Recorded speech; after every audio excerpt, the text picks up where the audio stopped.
Hello. Before you get to listen to episode 7 of GURUCAST, I want to make a small disclaimer. This time the audio quality isn't on the same level as usual. I'm currently not at home in my usual environment and I screwed up the audio recording. So that is on me though. I did a sound check earlier, but I was a bit nervous and I made a mistake. So I'm really sorry and I hope you can still enjoy this really cool talk with Lee Bamber. Thanks so much and have fun.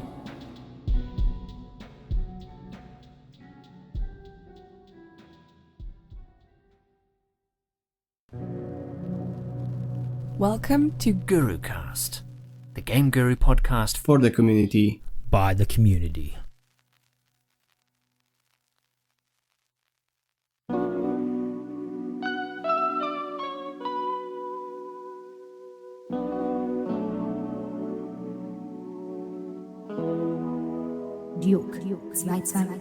Welcome to episode 7 of GURUCAST.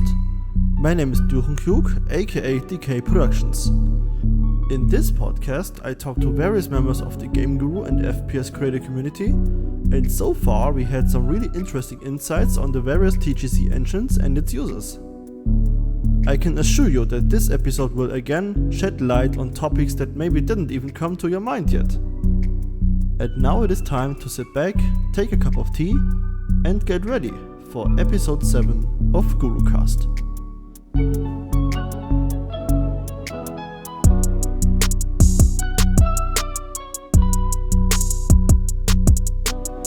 And ladies and gentlemen, it's my absolute honor and pleasure that today I'm joined by the founder and CEO of the Game Creators, Lee Bamber. Lee has started coding in the 80s when he got a Commodore VIC-20 for Christmas. Since then, he made games and game creation tools. Over the years, he inspired many people all around the world to try their luck in making games themselves. If you want to know more about the Game Creators, I highly recommend watching the TGC documentary made by Tanner Productions. Today, Lee and I will talk about Game Guru Classic and the Game Guru Max version 1 release. We will dive deep into the tech behind those engines and we will also discuss community feedback in this episode. So get ready for many questions and hopefully interesting answers. So Lee, thank you so much for taking the time and welcome. How are you? I'm doing very well. Thank you very much, Felix. Awesome. Man, I gotta say, I've been looking forward to this for a long time and I think the community is very interested in this episode.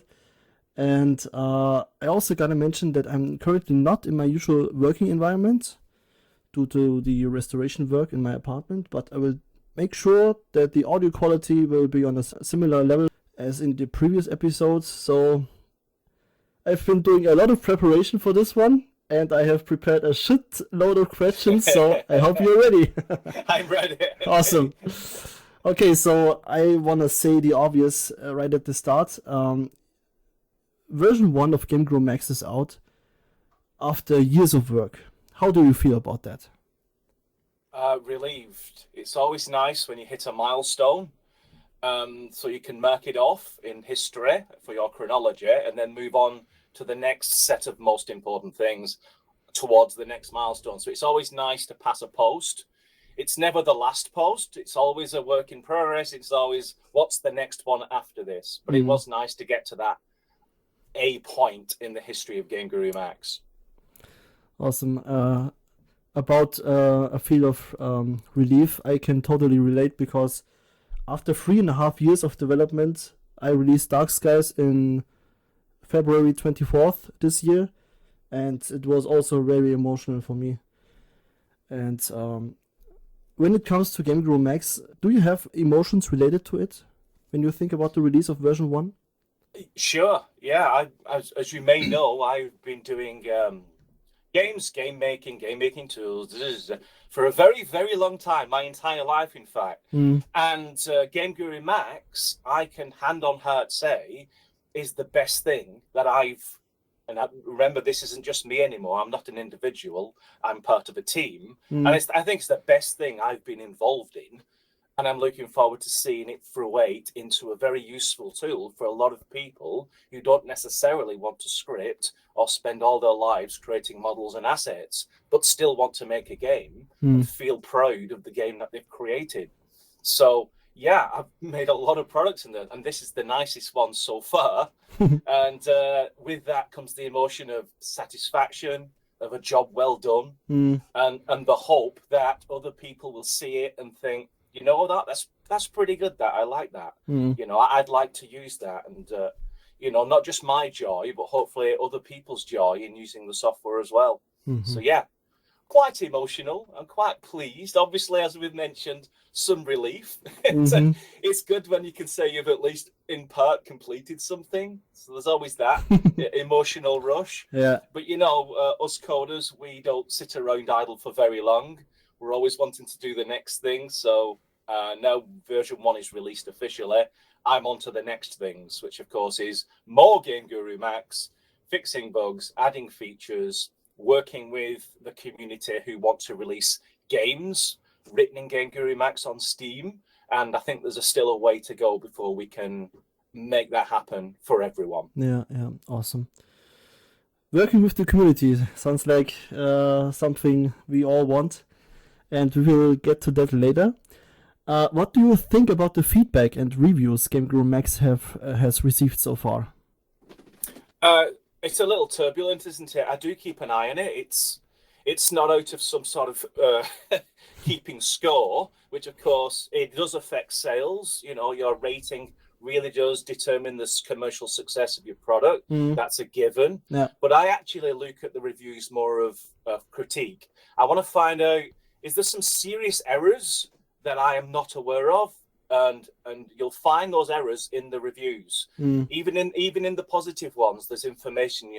You know, they'll give you a thumbs up, but they'll also say, well, please fix this in the next 6 months. Yeah. Otherwise, it's going to become a negative review. And I take those seriously. And I also look at the negative ones just to make sure that, is there a common thread? Is there something I'm clearly missing? Or is it just general sort of quick emotional reactions after 15 minutes of using the product? And I can not dismiss them, but I don't take them as seriously as a well-written negative review with some really strong points, because I can take those and roll them into that larger thinking process. You know, is this isolated, or is everyone saying the same kinds of things? In which case we bump the priority and make sure we get those done sooner rather than later. And we did go down to mixed at one point, which is a bit scary to get down to a mixed review status on Steam. Nobody wants to be there, because I don't think I've ever got to mixed before. But we're back up to mostly positive, which is nice. And obviously, I'd like to get all the way up to very positive. That would be a nice place to get to. But I want to do it the right way. I want to make sure that it's very positive, because there are 99 people absolutely ecstatically happy with Game Guru Max. And I always know there's going to be like 1 or 2% who I won't be able to please. But yeah, it'd be nice to get a little higher in the charts, but for the right reasons, because the product is worth it. It's funny that you mentioned this, because I have a very similar case with Dark Skies at the moment. It used to be mostly positive, but quite recently I got a mixed review. I'm like at 69% at the moment. I just need one positive review. I know, you're right on that line, aren't you? I mean, you could bounce between mixed and mostly for 6 months. And you know, I try to not be affected by online stuff, you know, but it certainly changes your day a bit, and we will see where it goes. It's, you know, I mean, you probably as well, but I was around right at the beginning, almost like 56k modems and waiting a very long time to send a single online message. And before there was such a thing as forums, I used to do online blogs. And at that moment, you suddenly opened yourself up to, you know, random people you've never met before making comments on the things you said or did or created.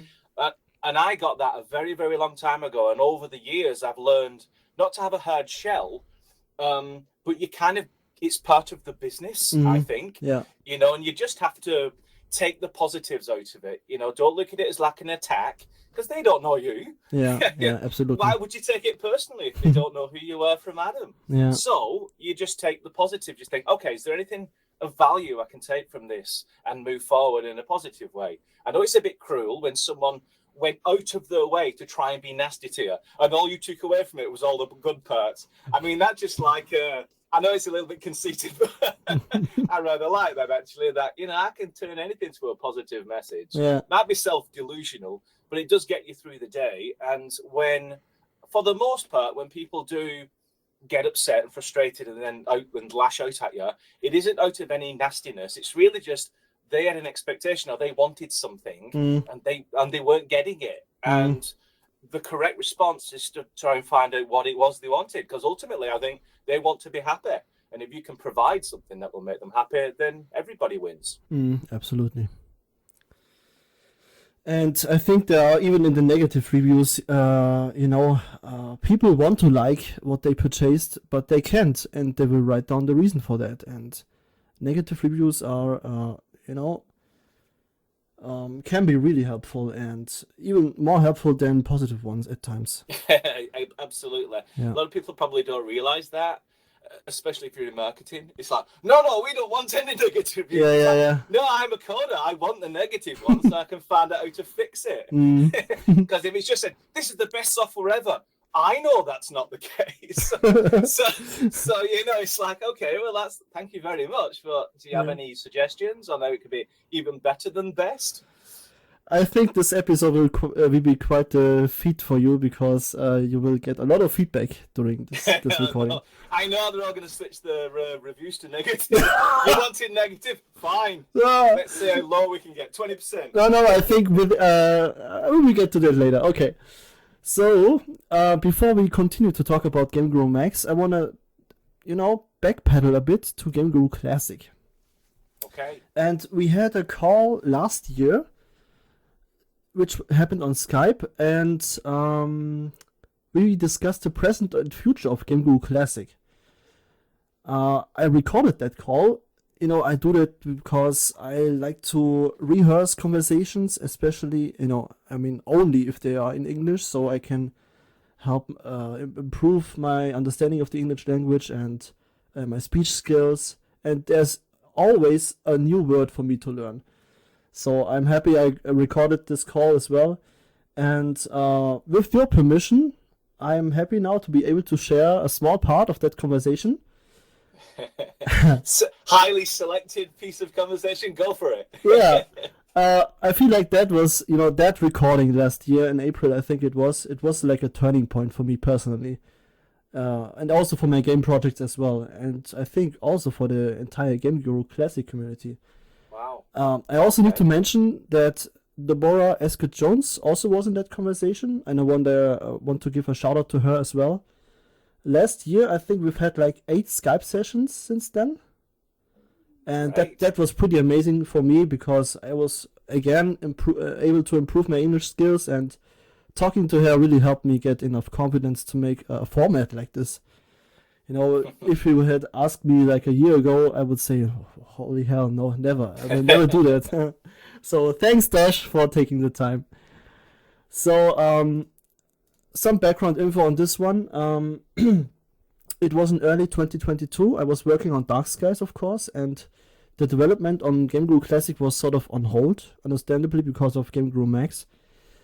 And it all started when I once again was writing an email to you, where I pointed out some issues of Game Guru Classic. And I gotta hand it to you guys, I always got an answer. And on that particular email, you offered me to have that Skype call. And I remember being very nervous about it and didn't want to miss that chance at the same time. So over the years, as you know, I sent many emails to you, and some of them were really straightforward and maybe at times a bit disgruntled.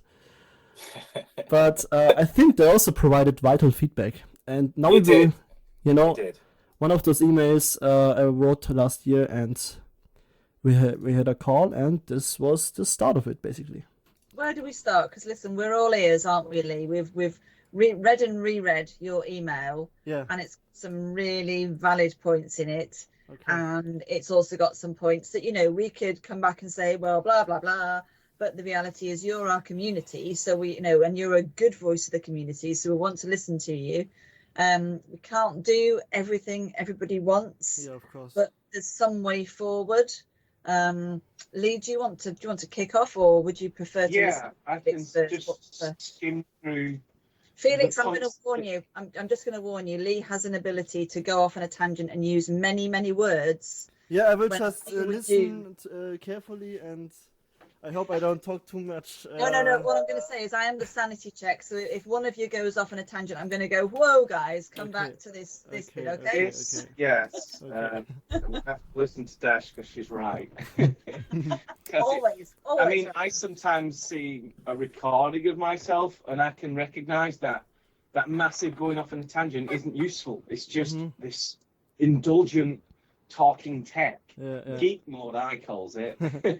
I love your so the salient points, nice word, that I got from the email is the 64-bit for Classic. I think that's been needed forever because of the problems that we've had. And the inclusion, two things. The inclusion of ImGUI, it's not a big job, but I imagine it would then free you up from the really old editor that we use. I don't know whether you've tried repo, but it's in two parts. There's the interface, which was written with BCG, it's not even sold anymore. It's very hard to maintain that. And then the actual Game Guru Classic core itself. If that had ImGUI, that could create its own interface, and you wouldn't need the old editor anymore. It could just be one application. So those two things were picked out to say, yeah, those two things super valuable for the evolution of Game Guru Classic. And more generally, the GitHub management. When we was doing Max, we really improved how we worked on GitHub and how we had checks in place to make sure that we didn't sign something as fixed before it was fixed.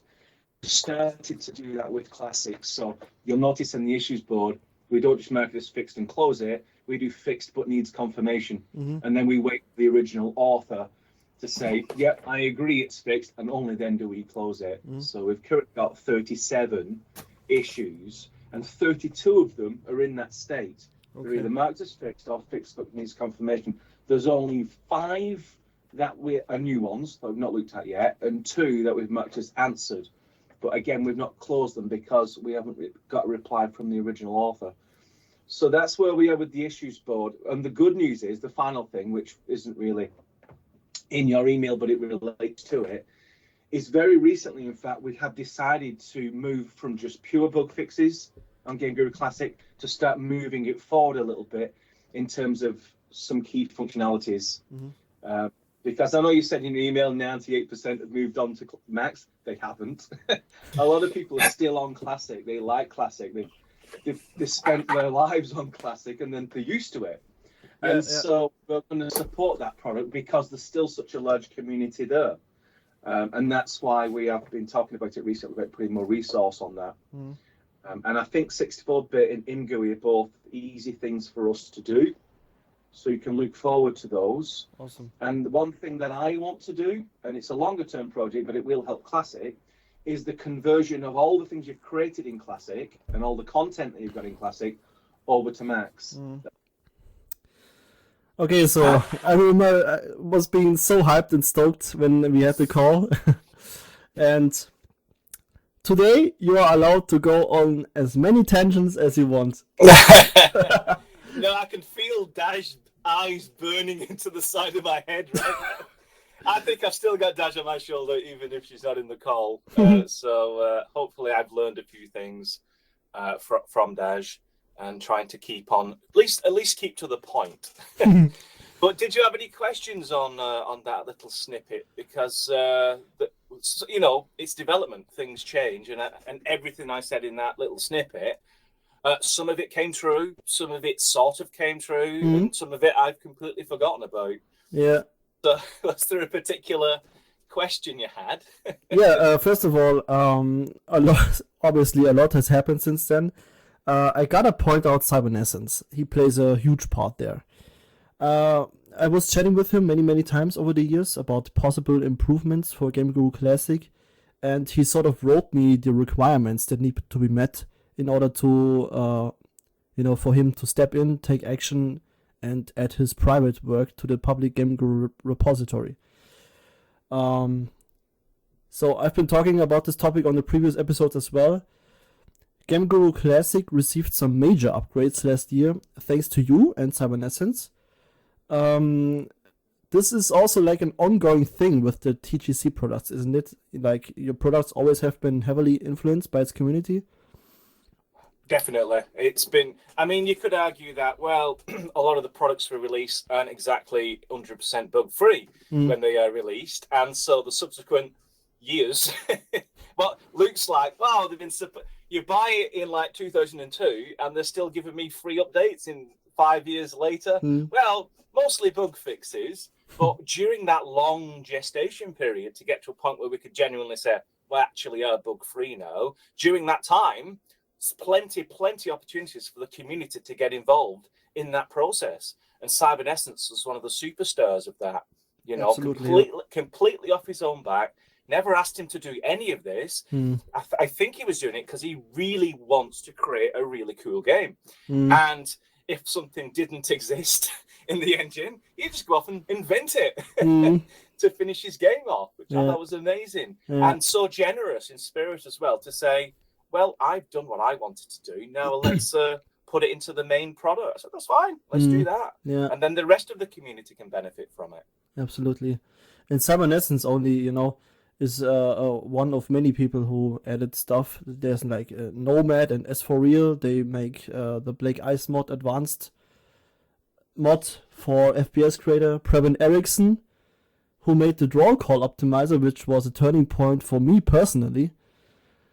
Armin Moses, who introduced particles to Game Guru Classic, and Cybernessence not only helped you with the lookup tables, he did add better screen space ambient occlusion, AMD contrast adaptive sharpening, dynamic simulated sky, parallax occlusion mapping, and also very recently, after I requested it sort of, like a stereoscopic 3D shader.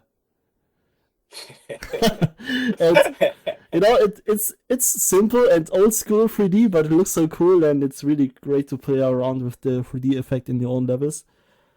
Yeah, I remember doing it was way back. I mean, I suppose I've been around so long, I've seen the start of all of technologies that people kind of take for granted. But they used to be called anaglyph glasses. Cardboard, red and green, and you could just render you know, the appropriate colors on your monitor, and then you put your glasses on and boom, it popped into a sort of comic book 3D look, which I thought was totally awesome. And then the very first, they don't exist now, but it was called a 3D stereoscopic monitor. And it was like a polarized LCD screen, and all you really had to do was just look at it. And the monitor, even though it was flat, it would look like it was holographic. It would look like it had depth just by looking at your monitor. It never really took off. Augmented and virtual reality kind of took its place and went a lot further and found more investment. But yeah, there was a brief history where your regular monitor could actually render 3D, and we supported that as well. I can't remember if it was FPS Creator or an early Game Guru, but it was way back when. But the FPS Creator Black Ice mod, it's the ultimate demonstration, is it not, of how the community can just take over and say, right, have you finished now? Okay, well, we're going to do it even better, and then just keep adding to it year after year. Yeah. And if you look at the, because back in FPS Creator days, we actually made a box. You know, we took it to a publisher, and they'd make 1,000 boxes, and we'd send them through the post. That's how old FPS Creator is. And you look at the features at the back of that box and compare it with the Black Ice. It's like reading two different products. You know, it's like, wow, this could be like a whole different product. And indeed it is. I mean, it's still under that license where you can't buy it, but you can certainly donate to the Black Ice mod development effort, which, you know, I think that's the modern way these days. Things like Patreon and YouTube subscriptions, you know, there's more ways to kind of sort of pay for your hobby, your full-time career hobby of being a coder, game developer, asset creator, whatever you want to call yourself. Yeah. And I just lost my point. Hang on. Sorry about that. Yeah, remember them tangents we were talking Yeah. about? I just went off on one of them. Yeah. Well, anyway, I remember you playing a forest level demo on one of the weekly live streams on the Game Guru YouTube channel, and you played my level in which I showcased the new shaders from Seven Essence.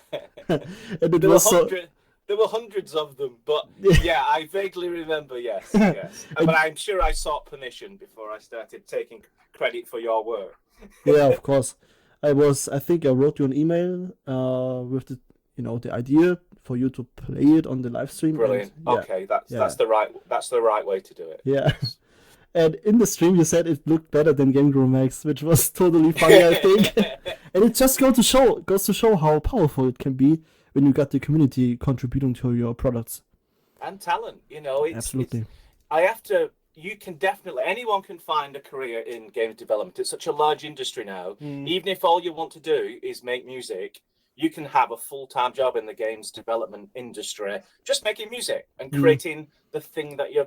It just so happens that I'm so old school. I was like a one-man band. I had to be. I had to be the artist, the sound guy, the publisher, the solicitor, the accountant, the programmer, the manager. I had to wear all the hats just to create a piece of software and put it out there and sell it.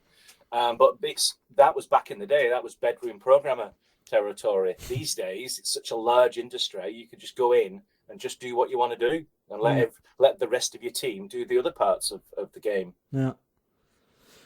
So, to sum it all up, what's your opinion of Game Guru Classic's current state, and are you happy with those additions? Yes, very, very much so. It's almost like the ideal of, hopefully, after 7 years of updates, we've kind of done what we wanted to do with Game Guru Classic and said, it's sufficient now that anyone without any prior training can go in and make a game. Then press a button, and it makes a standalone, and you can share that standalone with your friends. That is kind of the idea behind Game Guru. You don't really have to spend 6 months learning to script, and at the end of it, you've got a spinning cube on the screen. You actually have a game that you can share and say, look, I made that game. Isn't that cool? So that's kind of where we've got to. But what I like about it is when we did open up the repository, it allowed certain individuals to come in freely and look at the code and say, you know what, I think I could do better than that. And have that access to be able to go in, right, I've now done a better version. What do you think? And at that point, it's like, it's not really my decision. This should be out there. This should be part of the community's choice. If there's a better shader or there's a faster way of rendering objects, it should be for everyone. So I'm the last person to not want that. So of course it's a great situation now where obviously you're gonna have to have some skills, say in C++, to go in and change that, but that's not all of the software. There's assets, there's objects, there's Lua scripts. I have to pause now. Is Game Guru Classic Lua script, or is it that horrible scripting language I wrote before Lua, which isn't even a programming language, it's just a lot of colons? I think it's definitely Lua, yes. Awesome. Yeah, it's definitely Lua, yeah, I know. Okay. This is like an old guy talking, so I have to double check memories to make sure they're mine. But definitely you could write scripts for Game Guru Classic. You don't necessarily have to go into the repository. It is a dangerous place. You can go in there and change one line of code and break the entire engine. So you find certain people coming in, and they're usually people who've already kind of written a game. So they've already been there and done that and bought the t-shirt. As you mentioned, one of the contributors, he's like a proper full-time expert system super programmer, and he does this as a hobby. He has to come down a couple of pegs of skill just to contribute to the stuff we're doing, and then for his day job he goes back up and programs satellites or whatever it is. So yeah, it requires a certain level of skill to contribute. Once you're at that level, do it for fun. Do it because there's 1,000 people eager and willing to play with whatever feature you add without the torture of having to write an entire games engine to deliver that feature. Yeah. So we slightly touched on the topic last year, but my next question is, what was the intention of making Game Guru Classic open to contributions? The intention was, we was always a small team. We were never going to be an Unreal or a Unity or some large startup in California. It was never going to be that kind of business. And because of that, you know, we don't have any shortage of ideas, but what we don't really have is, you know, 50 programmers and 30 artists to realize all these really cool ideas. But I'll tell you what we do have and always have had is an awesome community and a giving community and a community that likes to help each other, you know, without a reward, just doing it for the fun of it, for the joy of it, for the creativity aspect of it. And I thought, you know what the perfect thing is? If somebody wants to come along and do a bit more than just use the software, but add to it, isn't that like your development team? And isn't that like the best development team anyone could hope to have? They're not coming in because they're forced to, because they got bills to pay. They're coming into it because they enjoy it and they want to do it for the fun of it. Yeah. And I think you get the best kind of work out of someone who's doing it because they enjoy it rather than because they're paid to do it. And I think that's what a great development team that could be. Absolutely. And so it's been done with Classic. I'm in the process of doing it for Max, and try and foster that. If there's any tools or processes or ways in which the community can somehow contribute more without the hassle and all the red tape and all of the slow wheels of industry, if we can just make it super easy for people to contribute in any way they want, what a hell of a development team that would make. And absolutely. What a great Game Guru Max. Pull the clock forward 5 years with 5 years of community involvement at whatever level. Imagine the game maker that we'll all have in 5 years. It would be awesome. So that's why I'm doing it. We're just too small to come up with and then implement all these ideas that clearly need implementing. And I think a community-based development team is definitely the way to go. Yeah, and I was getting really excited when I saw a post of yours on Discord a while ago mentioning Steam Workshop. Yeah, I know. I've got people saying, when are you adding Workshop? It says, I'm still fixing bugs. When are you adding Workshop? I'm still fixing. I've not got version 1 out yet. When are you adding Workshop? Yeah. Okay. So it kind of got stuck in my head. I thought, okay, Workshop, what can I do with it?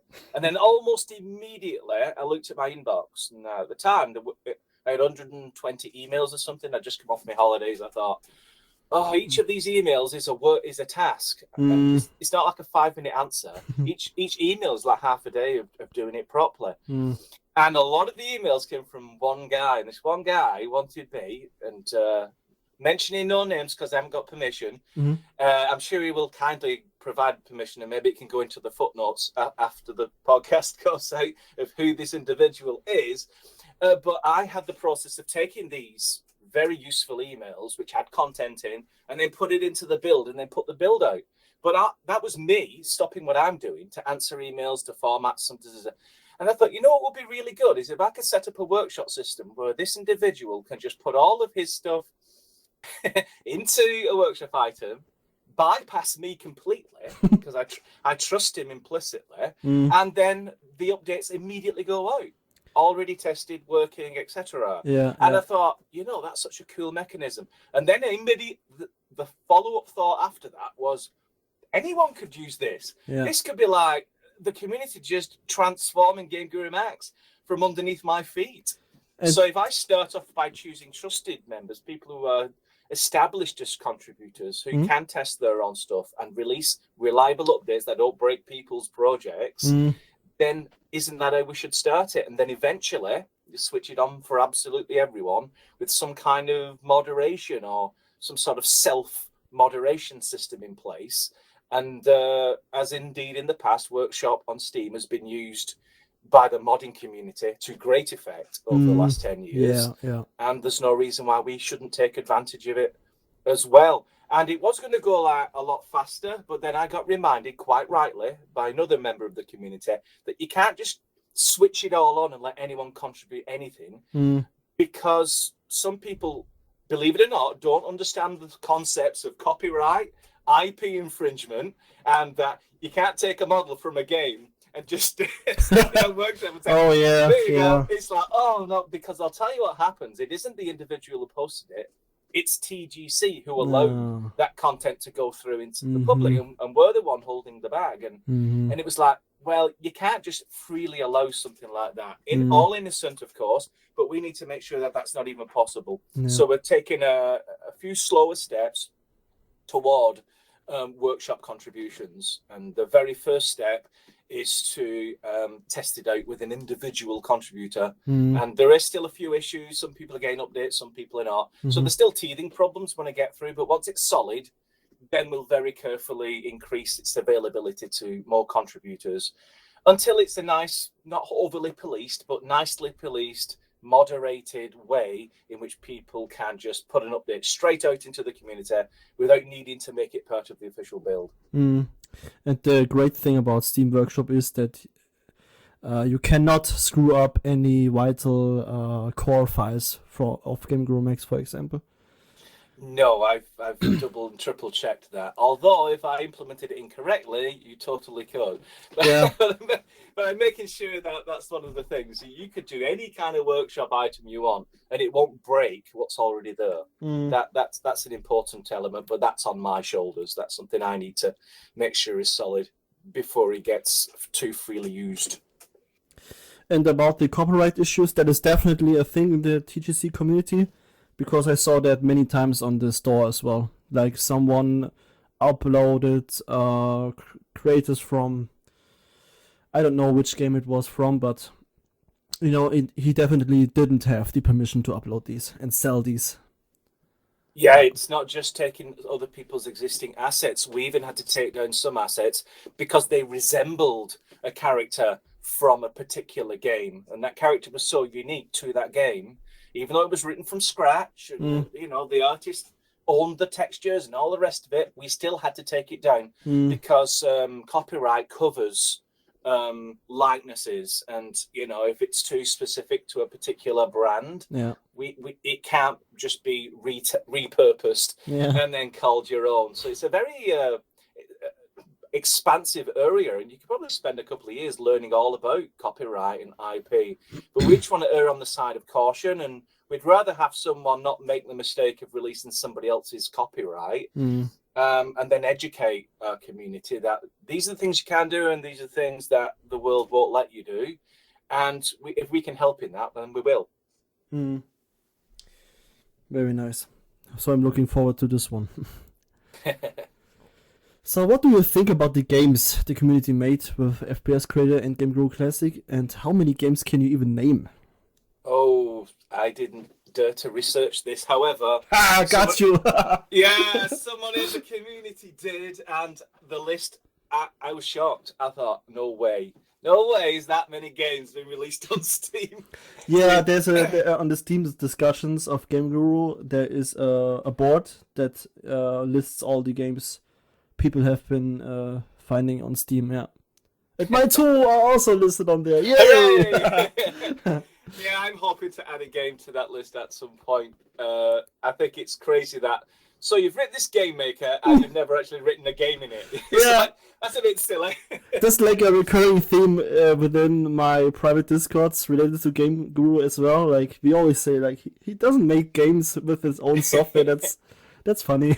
Kind of. I know, it's like Lee has no right to make a game maker considering he's never written a game. Yeah. But you just haven't looked at the history. I started off writing games. Yeah, Games was all I did. And then I had to write the tools to do the levels and the designs of those levels. And then, of course, I think I've mentioned it in previous interviews that I was better at the tools than I was at the games. And so that dictated my career after that. But yeah, I understand I even taught game design at GMU in Liverpool for a couple of years at university level. Oh, wow. So I know about the concept of game design and all the pieces that you need.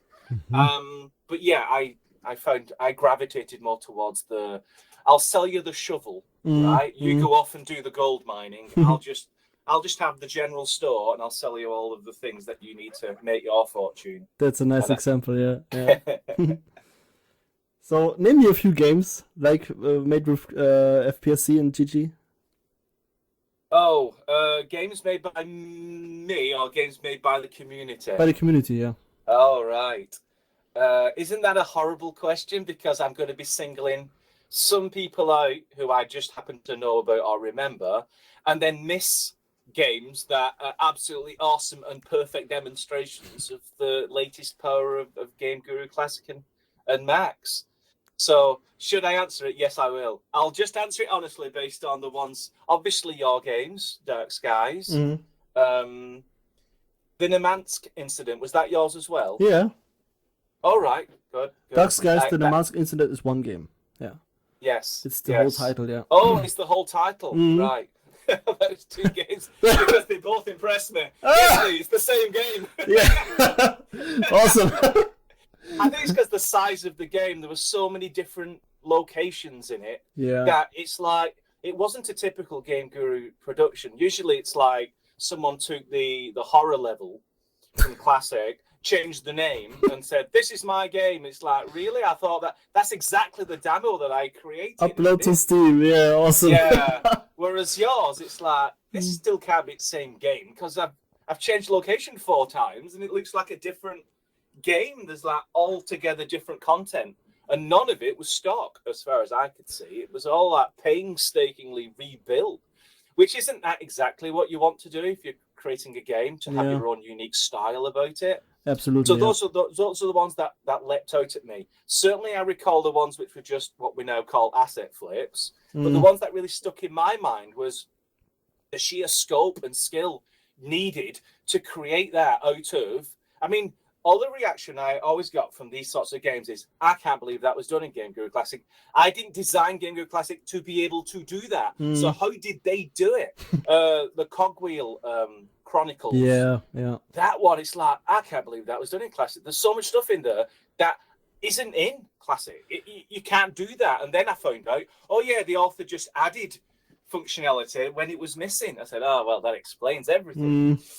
Yeah, so but I gotta say, on Cogwheel Chronicles, it's not a finished game. It's like always been a work in progress. And I don't think there's a public demo or something like that. But there are many videos on it and even the website from Cybernessence. And his work is outstanding as well. But I got disappointed right now. He has moved to Unreal Engine. Yeah, I thought he did. It may move back. But no, I've always said, anyone ever asks me, it says, "Well, do you think Game Guru Max is the definitive solution?" I said, absolutely not. It's a tool in your toolbox. You'll use it either to learn the beginnings of game design and level design and then move on, or you'll stick around and you'll spend a bit more time and make something that's unique, that looks unique. If you stick around even longer, you'll be adding your own functionality, much like Cybernessence did in Game Guru Classic. And I dare say at some point, you'll be able to release on Steam your finished Game Guru Max game. But I don't think that's the end of the story for a dedicated games developer. I mean, think about it. You're going to have to learn to script. You're going to have to learn to code. You're going to have to learn how to do sound effects and do your art and have a team and work with that team and collaborate and identify different areas of responsibility. It's a long, long journey. It's just Game Guru is, for many people, I'd say the start of that journey to get your confidence up. And every now and again, you find someone who can twist reality and turn a really nice game out of what is, a tool where you don't need to code. Normally, those things just fall on their face because everyone's games is exactly the same. If you can't change the logic, then everyone's game's going to... They might look different with a different title, but they all feel the same because they all have the same logic. And so Game Guru Max, the challenge of Max, of course, is how do you change the logic in such a way that you don't need to script it? And the behavior system, I think, is the closest we're going to get for 90% of people who want to change and control the logic.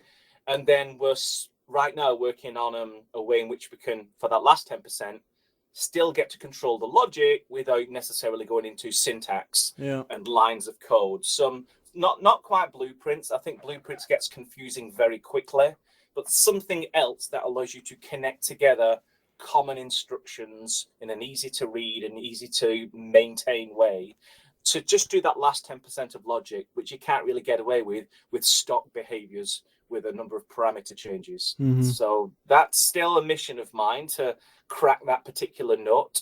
I do think in the future, programmers won't be using lines of code. It will be just generally talking about what you want and having the AI fill in the gaps, as it were. And I do think a visual interface will be a way in which the programmer would verify what they're creating and making sure that it is exactly what they want to have created. And that has to start somewhere. And I think I might have a play at it, see if I can come up with a solution that no one else has come up with yet. But there's more important things. We have 300 bugs to fix. So we'll do that one first. Yeah, let's get back to Game Guru Max again. Now that my game is done, I'm open to new projects, and I started using Game Guru Max seriously, a few months ago. And I remember you trying to convert me to Max last year. I failed. You said I will not be moving to Max. Yeah, back then I was totally, in the zone with my project, but it really feels great that it's been out and released now, and I can move on. And I gotta admit, I am having a blast with Max. I'm pleased. And that we can make it even better. Yeah. And there are a lot of improvements over Classic, like the terrain and the sheer size of the maps. It's massive. And but at the same time, I want to ask some critical questions as well. One of the more much anticipated features was an out-of-the-box conversion from old Game Guru Classic levels to Game Guru Max. Until this day, this advertised feature does not work properly, or only partially, but I also understand that this must be a huge challenge. So why isn't this a feature in Game Guru Max yet? If you look at the latest version, because I absolutely wanted this in version 1, and it is in part in there, and I really didn't have time. I had lots of other things to do, so I asked my friend Preben to take up the mantle, and now it's possible to load in. If you say, for example, load in the what do we call it? The escape, the big escape. That has a very crafted terrain. It has objects and characters and things. If there's a new button in the storyboard that if you select it and then select a classic, go straight into the classic installation and select the big escape, it will convert over the terrain. It will restore all the positions and selections of the objects. It will load the objects across into Max and put them in the user folder.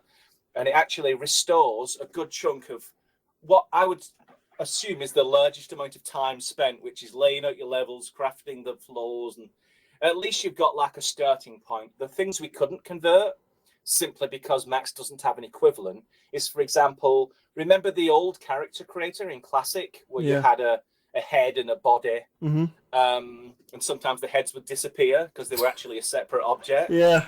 Well, in Max, we completely threw that away and did a whole new character called Character Creator Plus, which was a single mesh with more body parts. So there wasn't a direct equivalent of the old character creators where the heads kept falling off, and the new character creator, which was superior in every way. The animations were better. They could lip sync and talk to you. So there was no point in cramming in 7-year-old characters into your max level. I'd rather have people say, okay, all my characters have gone. However, I'm going to the Character Creator Plus, create a much nicer character that can do all these extra new things that work completely with all the people behaviors, and then repopulate your level with better humans and better characters. So there were some decisions where it was like, you know what, I'm deliberately not going to move them over from Classic because Max has a much better solution. So things like scripts, so much has changed on the scripting side. We now call them behaviors in Max. Compare the Game Guru Max behaviors to the old Classic scripts. The scripts were literally that. They were just notepad with lots of text, and unless you was a scripter or a coder, they were alien. No one could really use them except out of the box. Or at least with the new behaviors in Max, you have some control over it. You can go in and change the properties in them. So again, just moving over these out of the box Classic scripts would have pushed all of the nice, clever stuff that Max could do for you out of the way. So there were deliberate decisions not to move certain assets over, forcing that developer to replace the missing parts with the nice, cool new things from Max. So that was the logic. We've missed certain things out. But was there anything else that you wanted in the Classic to Max conversion that I've not mentioned? I just remember my own failed tries to port over like a Taipei contract level. That's a massive cyberpunk themed. I remember it well. Another excellent looking game. Thank you. Uh, the assets loaded sort of, but a lot of stuff was missing, and the lighting, of course, is totally screwed up. The skyboxes don't look the same anymore. I would have to make a list for this. It's been a while actually. I tend to create scratch-made new projects for Game Grow Max. Like, I've gotten rid of the idea to use something old and just continue that in Max. It's, I think, the better solution at the moment to make something new. Sure. Oh, absolutely. In fact, I can tell you right now, we don't move over the skyboxes. I think the skyboxes, we for Max, we upped the resolution and made sure that they were a bit more seamless. I think in Classic there was a blue sky scene with a picture of an aeroplane. If you look up, there's a trail of a 30,000 feet aircraft. It's like, that's not really going to work if you're setting it in medieval times and you look up and there's a vapor trail of a Boeing 747 up there. So we thought, you know what, let's use new skyboxes. Yeah, I didn't even notice that actually. Yeah. Well, when you've tested as many times as I have, you do tend to look around, and I've scrutinized quite a lot of, and some of the assets in Classic go back further than the release of Classic. They were stuff we had from FPS Creator and even earlier than that with the Dirt Basic Pro sort of thing. So there's some really ancient assets in there, and I completely don't blame you for swapping them out for your own much better assets. Makes your games look more unique, but also you get a higher quality result at the end of the day as well. But if there is something you think, you know what, that Classic asset is perfectly fine for Max, not going to embarrass my project one little bit, then do let me know. Please do make that list. And this conversion process is again, it's ongoing. And like you said or suggested, you may not even know about it. And I imagine a lot of users don't even know about the button that mysteriously showed up in the storyboard and no one's found it yet. But you can absolutely port a lot of your levels over to Max now, complete with all the objects that were in that level. I will definitely test that once I am back in my apartment and have my normal work set up again. Great. Yeah, absolutely. Let's talk about the graphical aspect of Game Grow Max a bit. Okay. Since the beginning of the weekly live streams, which I thought were an amazing idea, we saw many versions of Game Grow Max. I remember a stream where you showcased the grass and vegetation once, and it looked absolutely amazing. And now that version 1 is out, it's like a shadow of its former self. The vegetation is, in my opinion, very ugly and mediocre at best. Why did that change during the development? Oh, it depends how far back we're going. We're talking the prototype phases where we was even playing with the technologies. Like, I remember we had real-time shadow casting. So there was a building where you could move the sun around and the shadow would adjust based on the sun's position. We had a completely different grass system back then because we needed the grass to cast shadows as well. And that's a real performance hog. It's hard to justify every blade of grass casting a shadow, but there were tricks, there were things we could do. But I think over the course of the development, it was probably around the time we was doing the procedural terrain and realized just how big the render scale had to be. I mean, we had to render trees so far away. They were up on a mountain that took you 30 minutes to walk to, but we still had to render something up there. So I thought, okay, what can we do that? Well, it's basically just 2 polygons with like a tiny little texture on it, then instanced, and we had to create our own shaders for the trees and grass. Less so, but still similar, a scale issue. We had to render so much grass for that terrain. How do we do it fast? And I think that's probably when you saw the transition from, I'm really liking these trees and this grass, to what's just happened to my grass? Because the grass got faster, but probably got uglier in the process. So that's probably when it transitioned. Some potential good news there and you may know the history of this, I had a stab at upgrading to the very latest version of Wicked, which was running under DirectX 12. Mm-hmm. And it has its own terrain system and its own grass rendering system using a very nice GPU-based particle system. But they use the particle GPU system, but to render the grass, which means you get a lot more grass for free, practically. And it's got the same resolution and rendering quality as any polygon, which means you could, of course, then cast the shadows, etc.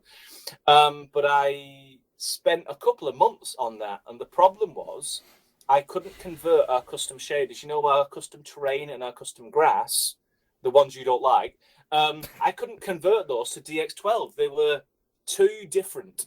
The DX11 shaders and the DX12 ones were sufficiently different, and the underlying implementation was completely swapped out by Janos, who wrote the Wicked engine. That it was a bridge too far. So this is what I'm getting to.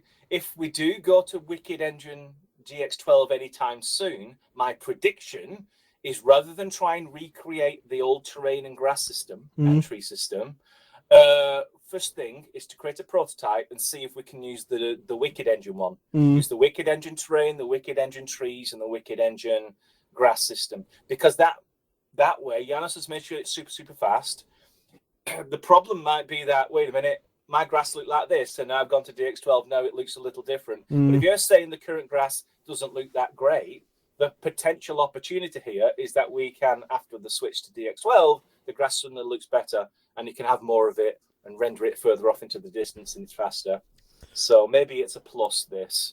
But it still needs a prototype to see if it's even viable. We did quite a lot of clever stuff with the procedural terrain system, and it may be that the Wicked Engines version hasn't gone as far to give you the kind of control that we currently have with our own custom shader. Yeah. I think there are some pretty simple ways to improve the grass. I was recently playing, I also posted this on GitHub as a enhancement idea or, improvement idea. The grass in Elder Scrolls Online, it moves with the player. Like, it's a billboard, and it's always facing the player's point of view.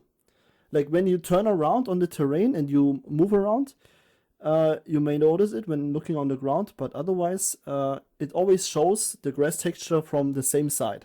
And I noticed in Game Guru Max, when I move around the terrain, there is the grass texture, and it's like in a fixed position, and you can make out the edge of the texture, and then you move to the other side, and you go like, oh yeah, it's that simple 2D thing.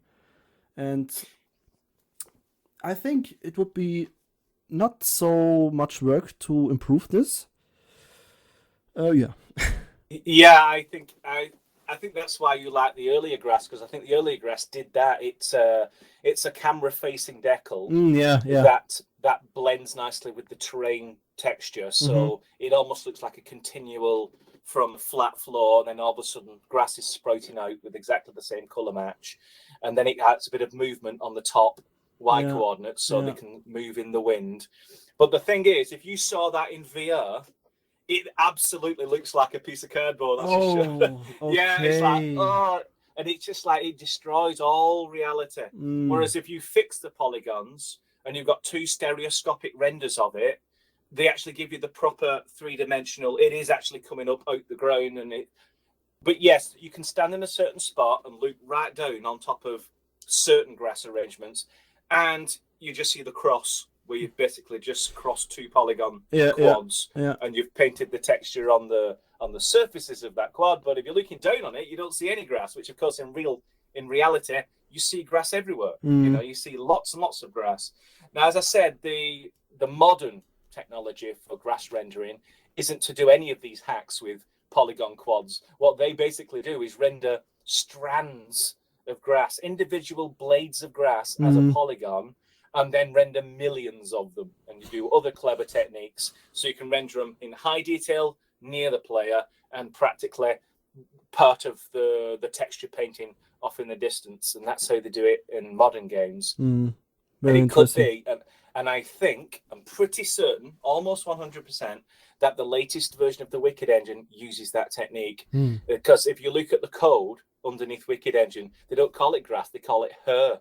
H-A-I-R, which is okay. yeah, it's like fur. So they've used the fur technology of GPUs, changed it for grass, and then spread it over the terrain, and suddenly you've got nice fast grass with proper shadows being cast from the polygons. Wow. And that was the last time I looked. These days it's all ray tracing, so now you've got light scattering off the blades of grass onto the floor, then off again to the other, and then translucent grass, and they see light coming through the blade of grass. So it really has moved a long way since we used to draw some grass on a quad and then stick it in our world. Yeah, absolutely. And as you can imagine, Game Guru Classic and Game Guru Max, completely new graphics engine in Max. So it was inevitable that lighting would completely change. Yeah, of course. And I even think the Game Guru Classic PBR implementation wasn't exactly PBR. It was sort of, it used all the same kind of textures, and we kind of had a go at making sure that they, metal was metal and rough was rough and shiny was shiny. But it was approximations. And when you look at how Janos implemented it in the Wicked engine, and that level of extra detail, like you need light probes, you need an environment map to provide the indirect lighting for the PBR, which makes all the difference. And we didn't really understand that in Classic land, but in Max, we had all of the correct implementation. All we need to do is provide the correct media. And I can't remember who it was, but they were on at me continually until I got it right.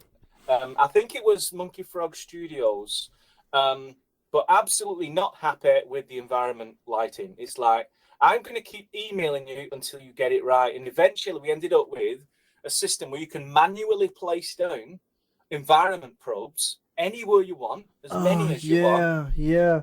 I remember you saying that on the stream as well. I totally forgot about that one, yeah.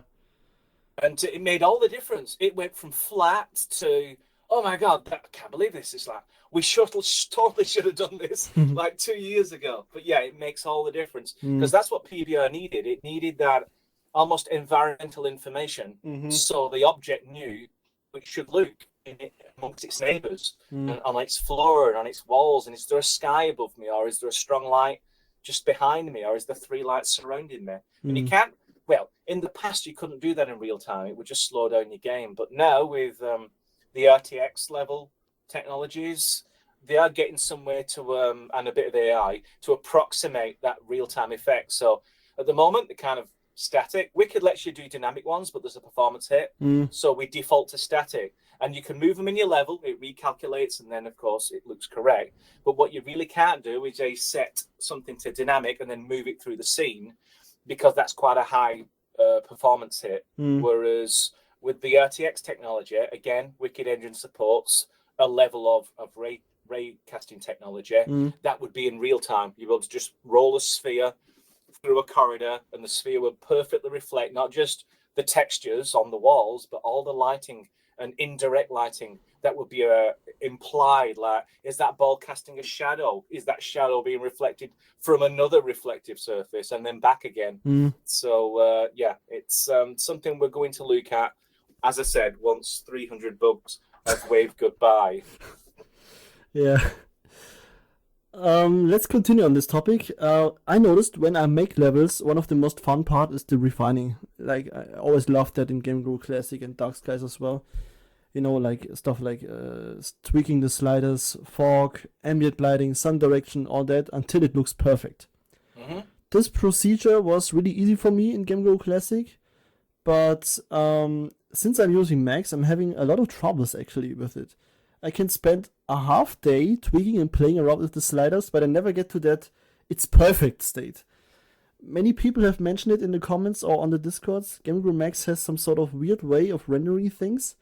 It's like there's a problem with ambient lighting and how it's handled.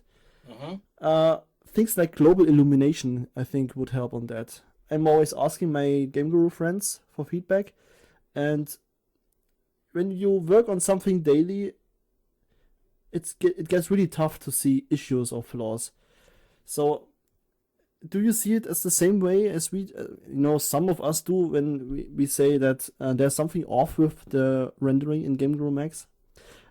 For example, I think I mentioned this also on a YouTube video I did. The trees in the distance, they have some sort of fuzzy look to them. I can't put my finger on it, and I was thinking about maybe a depth of field effect would help also. A lot of a lot of games will use depth of field to hide the artifact that you've seen. Yeah, it's impossible to get the tree to. You can't really render a 5,000 poly tree off in the distance. Yeah. It's not reasonable. Depth of field was always a nice way to hide all of your reductions. And I'm only using 2 polygons instead of 5,000. You're going to notice something like that. So you add some depth of field and it blurs it all out nicely. Game Guru Max has no depth of field as far as I can remember. And it's probably a line of code in the Wicked engine. It's probably available in our version of the Wicked engine. And it probably is on the issue board right now as enhancement request number 243. Probably even written by me. I could be. Yeah. But here's the thing: if I spend all that time working on a tree system and improve the grass, and then upgrade to DX12 and throw it all away, then that's been wasted time when I could have spent time on something that we weren't going to throw away and would stay in the engine for 5 years, or some of that time could then be given over to doing some research and prototyping on the very latest version of the Wicked engine and see if it has all the things that we want. Only this time, and I'm sure Wicked engine still has reduction technologies to. In fact, there is something in there called the imposter system. Not use that. So cool. It means you can take any object, render it to a quad, and then just push that into the distance, and it automatically updates based on the angle of the camera. It's as if you're looking at the object in the distance, but all you're really doing is seeing a flat, pre-rendered, pre-baked version of it. It's a very, very clever technique, and it's one that could solve the fuzziness of trees in the distance, because it's an exact reproduction of as if, and you are rendering that 3D object off in the distance, but you're only keeping its 2D impression, and that is already in Wicked engine, and I'm sure they've continued to use it in the DX12 latest version as well. So yeah, it's a careful balancing act. Which ones do you work on? Which ones do you know you're going to throw away? Or which ones do you think you might throw away, or there'll be an uproar if I change this, it might be better, but people relied on that old version to finish their game project. So it is kind of walking a tightrope sometimes as to how vastly we change the engine underneath someone's ability to work. Yeah, I understand. But you are aware of this, right? So. Oh yeah. It wasn't a surprise for you. That's important for me to know. Personally, it's like I was wondering if you see that the same way, but it's good to know that you do. I do, and I kind of want to future-proof. Every day that I sit down to work, I want to make sure that it's going to contribute, and I've not wasted a week or a month or whatever of time. And so every day I can get to the keyboard, it's going to benefit as many people as possible. And as I know that the DX12 brings along its own terrain system and grass system, and there's something called upscaling, which will vastly improve your performance, especially in virtual reality. It's the current version, which means it's being maintained and bug fixed. So at the moment, we froze our version of the Wicked engine to work on the non-graphics engine parts of the rest of the software. But it was always a nice, warm, fuzzy feeling knowing that Janos was taking care of the graphics engine whilst I took care of the rest of the software. And we haven't got that benefit right now because we froze our version of the graphics engine side. So moving up to the latest version will have ongoing benefits. So it's something I'm looking at. But there's no point doing that whilst fundamental bugs exist in the software. Absolutely, of course. I can't save standalone, and when I do, where's my character or where's my sound effect? I can't sell my game in this state. These are important, and I think if we've told people at version 1 you'll be able to make a game and sell it, if anything is going to stop them doing that, then that's a super urgent issue that we need to address more than anything else, more than cosmetics. Yeah, of course. But in terms of the lighting issue that you had, remember you had years to study those sliders in Game Guru Classic. They became your friends. And you knew them intimately. But Max, it's relatively new. Even I don't understand all the different ramifications of what if I dialed ambience to 0 and then I move the there's like 7 or 8 different parameters for controlling exactly how PBR is going to display my object. Mm-hmm. And it's like, even I'm not confident on it. I mean, I've figured out that you could dial pretty much everything to 0 and then just start bringing up one level at a time to find out exactly what each one does. Mm-hmm. But again, in combination, you start to lose the thread. And I think the only thing you need is time to sort of get used to how Wicked Engine is taking those raw values and then inputting them into the shader and then giving you that end of, that render at the end of the day on your game and what it does. But I suspect in amongst your experiments, you're sensing that something's missing. Like, I can't control exactly that parameter of this scene, and I have to change 3 sliders to try and get that effect. Whereas all I really want is 1 slider, because I actually had that slider in Classic. If that's the case, please let me know after this podcast if you know exactly what it is and what it's called and where it sits in the graphics pipeline, and I can have a quick look in the code and say, you're right. Yeah. I found the command in the Wicked Engine. I just haven't given it to you as a slider in the user interface. Actually, I have an example. Just thinking about it, I did a very recent test project only for myself, and I'm having trouble with completely zeroing out ambient and surface lighting, like have a completely black map. That's somehow not possible. I always have a strange shine on the terrain and on some assets. In Classic, I used to just completely move the sliders to 0 and I was having a dark scene. But this used to work. Like, I was playing a Game Guru Max game for my channel, and the person who made it was a night zombie fighting game. It was pretty cool, actually. And he had a very cool forest scene in which the ambient lighting was really dark.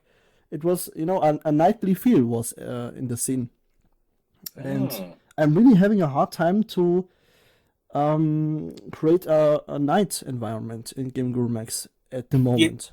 You'd think that'd be the easiest.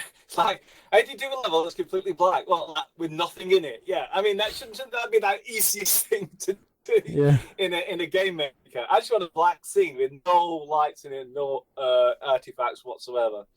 I think what you need to do, because I have obviously this can't be done in a 5-minute conversation, and I'm sure you'll send me an email with a level example, and I'll make it completely dark for you. Yeah.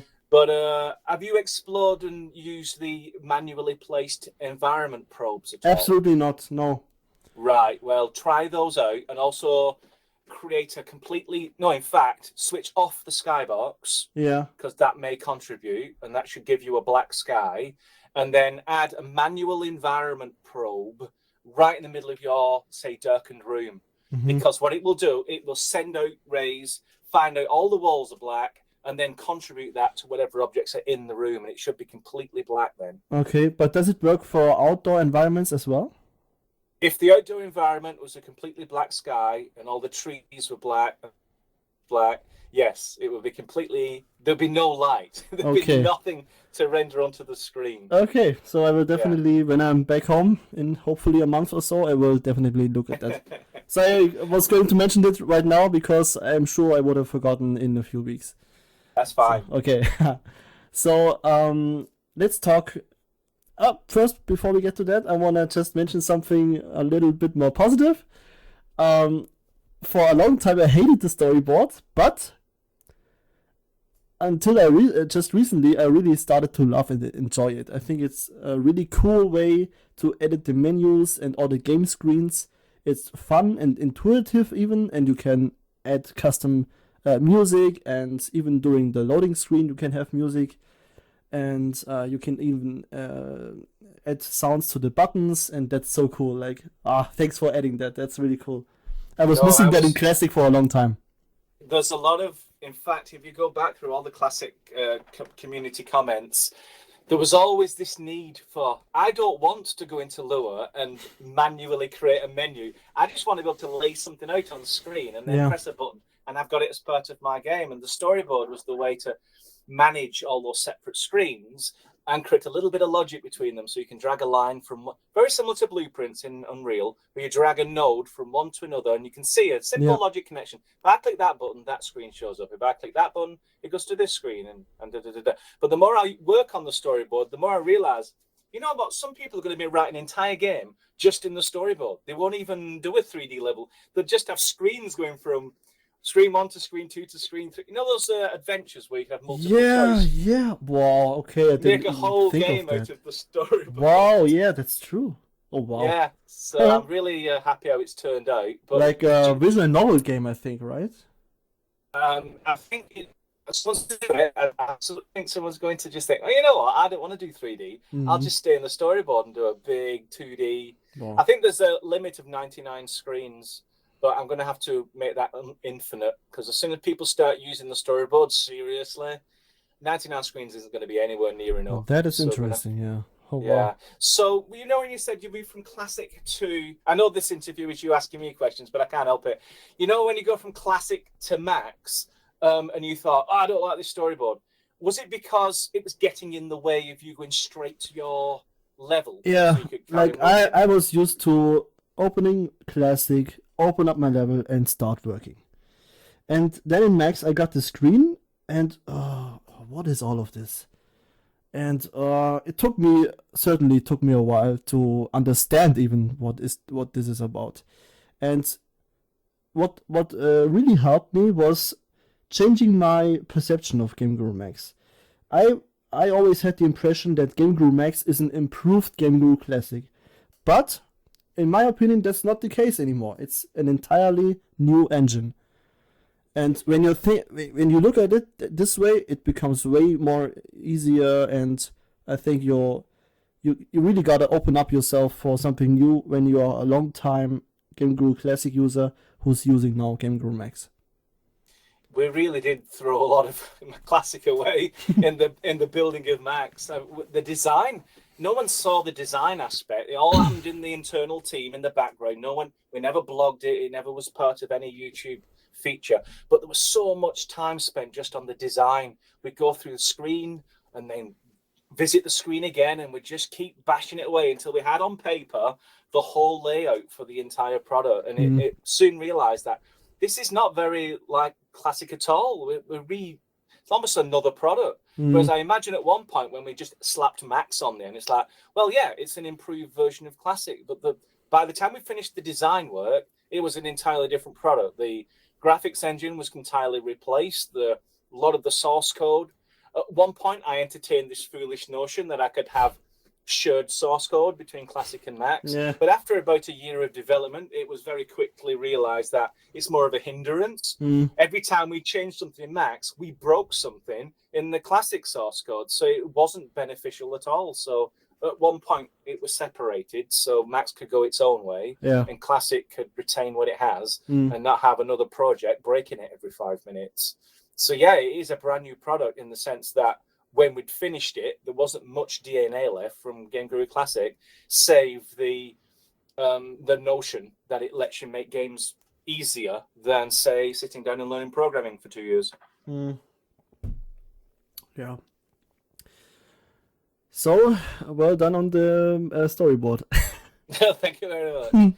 And I don't think we're finished yet. There's plenty more to be seen in terms of more gadgets in the screen editors, so you can do more in that screen, and more logic control. So what happens between the screens? I think there's a lot of opportunity there to add more logic at that level before having to dive into behaviors and the like. Yeah. And of course, what everyone's asking for now, video playback. I was just going to mention that. I know. Everybody wants video playback. That would be awesome, yeah. Slightly different topic, AI in Game Guru Max. Is that subject to improve, or do you consider it final? No, it needs a lot of improvement. Right now, I would call it sufficient in that it does what the behaviors say. So if we say stand and speak, it does that. If it says attack with a gun, it does that. If it says attack with that stick, it will do that. Be a zombie, it'll be a zombie. And it passes the test that it does those things. That's step one. But step two is I've done a lot of research into modern game AI and how they solve certain problems. Like, for example, if you drop 5-6 characters in a confined space, they all try and be like, they don't know about anybody else. They're all trying to be the same person. Yeah. They're all trying to go through the door at the same time. And only when it's blocked, they actually switch their brain on and say, okay, maybe I have to go around. But people don't do that. You know, if there's 6 people in a room, that's a squad.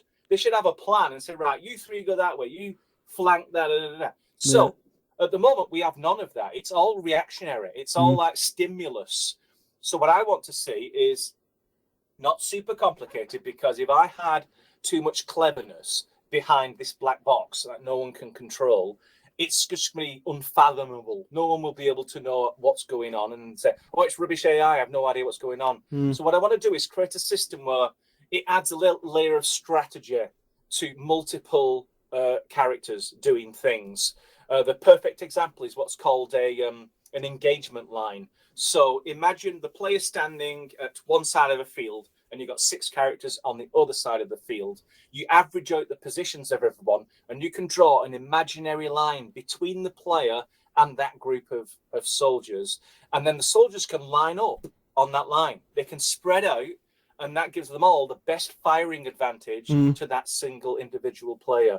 Something as simple as that, from a strategic point of view, will go a long way to create a much more interesting battlefield.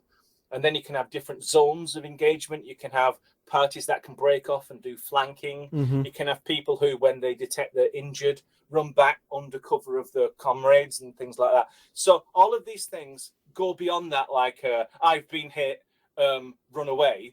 It goes into the sort of that thinking. What am I going to do? How do I place my troops before the battle starts? That sort of thing. And I want to do it in such a way that it's as easy to do as the behavior system currently is. I don't want to lock it away as, trust me, I've got it in control. But you can lay out the battlefield. You can lay out the strategy of what your squad of characters is going to do, and then see how people use it and see if is that enough? Do we need more AI, or have we got it just right? But at all times, it's accessible for customization. So it's always going to be in either Lua or the behavior editor. I don't know whether you've seen the behavior editor flowchart system. It's not, I try to avoid scripting, even after all these years. But I noticed that what I wanted to actually mention earlier, I noticed that the script controls what panels Game Guru Max shows when you select the entity. That's pretty cool. There's quite a lot in Game Guru Max I'm trying to lock in. So do you go into the test level? No, I mean, like I have a sniper enemy, for example, and in the behavior it says like, when he's hurt, play this sound.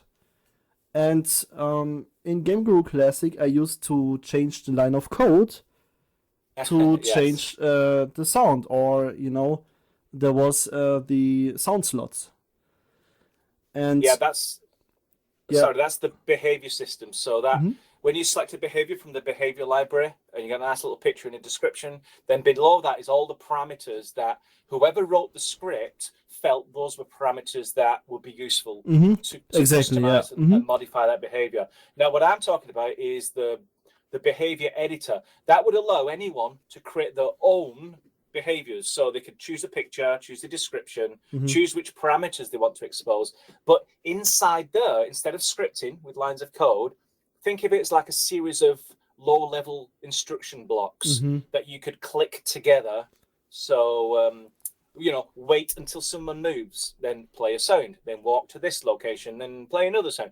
A bit more granularity in the logic, but still not coding. Just, I don't know. I'll probably toot my own horn. I was part of a team that did the first Lego Mindstorms, and that allowed kids 6 years old to create their own computer logic. Yeah, that's pretty cool. Yeah, it's it took a while. And Lego R&D department, super clever people, and I was lucky enough to be part of it. And we got there. We managed to allow a 6-year-old to create logic just by clicking magnetic blocks together, and it worked. And I don't see why that can't be used again in some form. Yeah, that's cool. For everybody else to create more sophisticated logic. So don't use the behavior editor as it currently stands. That's my own internal programmer. You can use it. It works. I've used it to create all the character scripts were done in that. It's just a bit overwhelming. Oh, I will definitely look at it. I'm interested now. Yeah, if you go into developer mode and switch on the AI management. Okay. Then go into test level. There's a new component on the right called AI. Click that, and there's a button in there called Behavior Editor. Click that, and it's not too unfriendly. It's a flowchart. And if you've ever studied flowcharts, it's exactly that same thing. Do this, condition, yes, no. If it's yes, go down this leg, and if it's no, go down that leg. And it's as simple as that. But it's quite a lot of logic to say control the character attack or the zombie. There's well, you'll see it's quite a big thing to digest, but you boil it down, it's as simple. You could have a script which has 3 blocks, wait until you see the player, run towards the player and explode. I mean, it could be 3 blocks of code if you wanted it. Yeah, that's cool. I will definitely check that out. That's awesome. So, in another broadcast, I remember you saying that if you could create your dream engine, it would look like the Far Cry series. So did I say that? Yeah. Okay. Yeah, okay, I believe that because I do like Far Cry. So one question that came to my mind when I heard this was, why are vehicles not a thing in Game Guru Max? Oh, vehicles. It's on the list. Is that enough for you or do you want some more? No, that's actually fine. Okay, no, it's... What I was kind of anticipating, and I think it still will happen, is I won't get the chance to add vehicles in Game Guru Max because someone else is going to add them before me. Yeah. And the reason I say that is I think it was Eamon Moses who added a lot of physics commands. I think I went to sleep for a week, came back, and all of a sudden there was 30 or 40 new physics commands in the Lua command language. And I'm thinking, these are really good commands. You could build a whole vehicle out of these commands you've got. You can create your rigid bodies, you can create your axles, you can add your wheels on. And so all it would take is an alliance between an artist who's good at vehicle modeling and someone who's good at scripting. And the script would build the vehicle piece by piece, connect it with physics, and then you just stick the vehicle at the top of the hill and just run the game. And it would just roll down, just like a real vehicle would. And I'm a little disappointed that I've not already seen that because it sounds like such a cool little pet project for someone to play with. Yeah. And I'll probably go the same route. If by the time I'm at it, and not just vehicles, but any form of fast travel, because remember, these terrains now in Max are massive. Really rugged. Yeah, they're really... there's still people who want them bigger. They think, I don't think it's big enough. Can I have 50 kilometers? Yeah. Like, what? They want to just build The Witcher 3 in Game Guru Max. I think what they want is that, the open world experience. Yeah. So you just stream in like a planet's worth of terrain. But in reality, it's hard to fill that up with game fun. I was going to say that, yeah.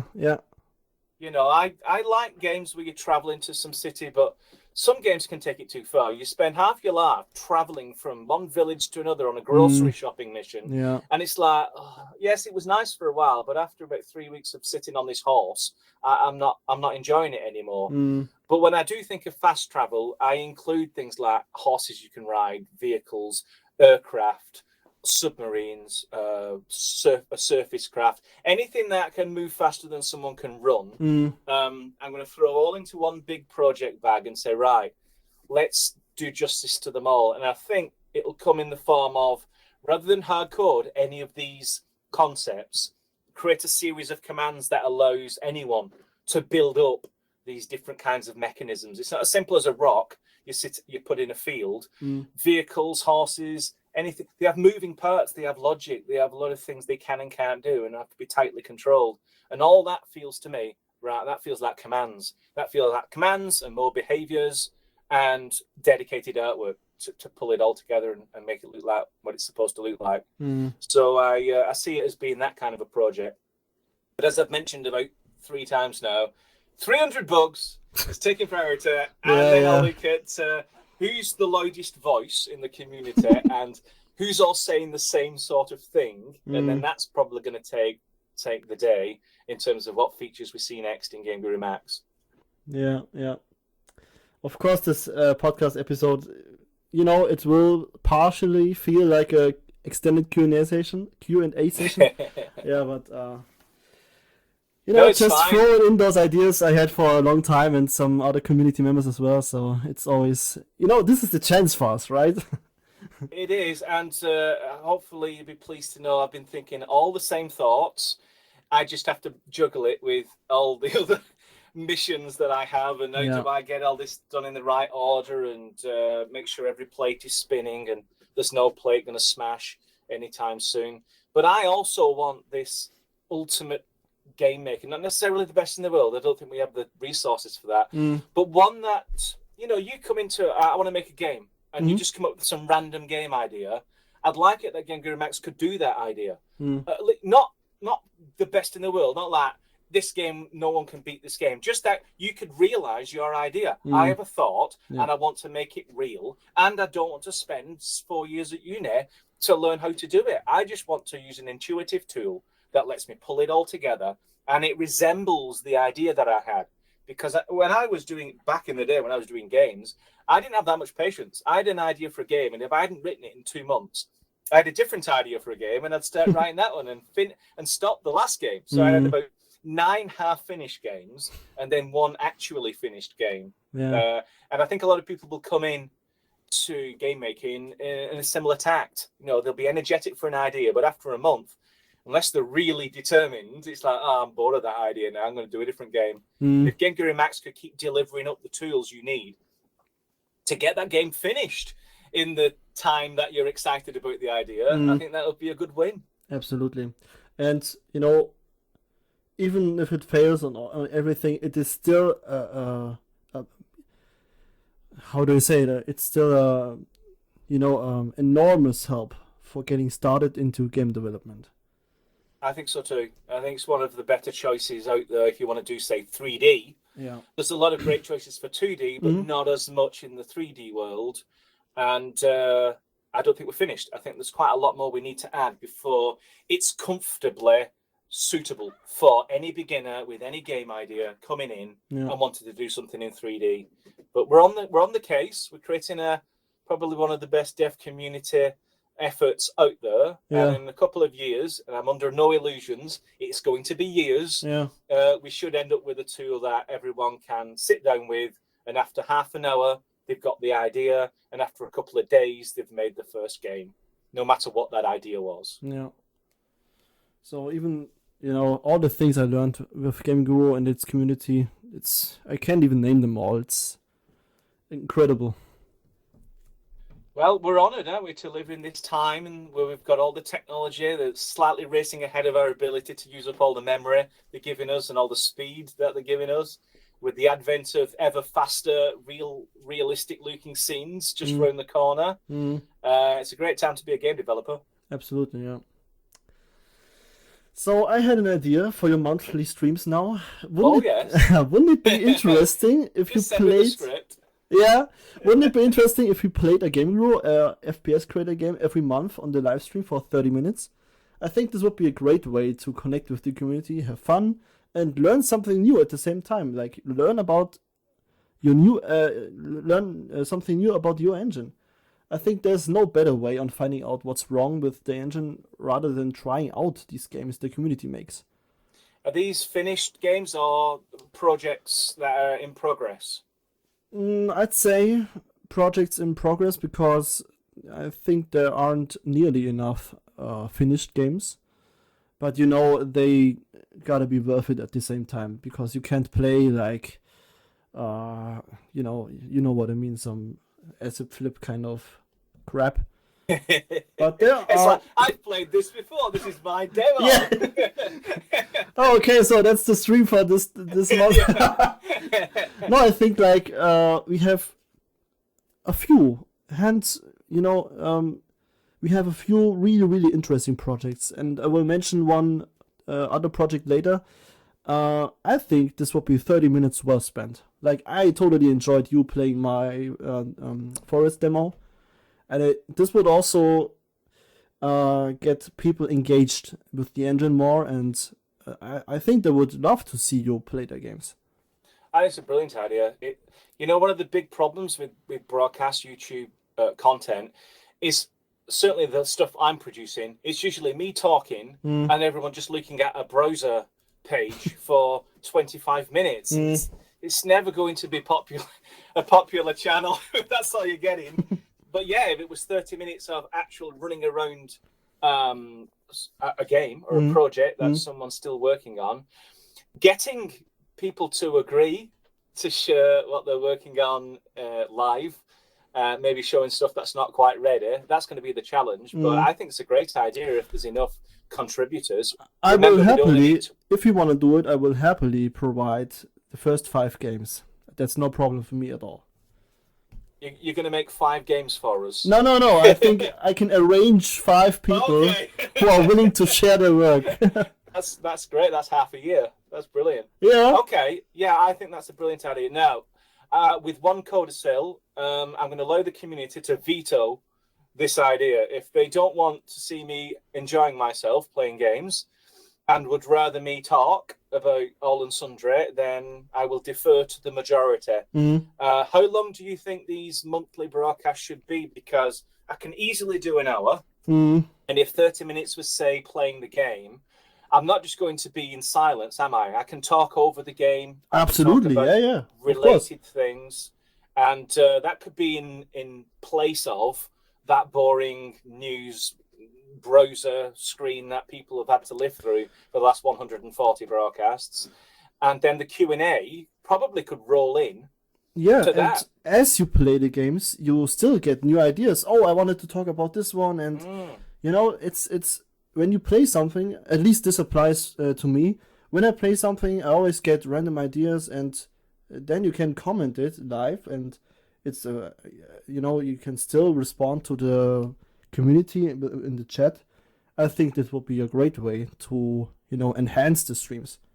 Yeah, I think you're right. It's actually because you're in the Game Guru Max game, everything that's on screen is potential subject matter for conversation. Yeah, absolutely. Okay, well, let's see if we can find one first, Felix.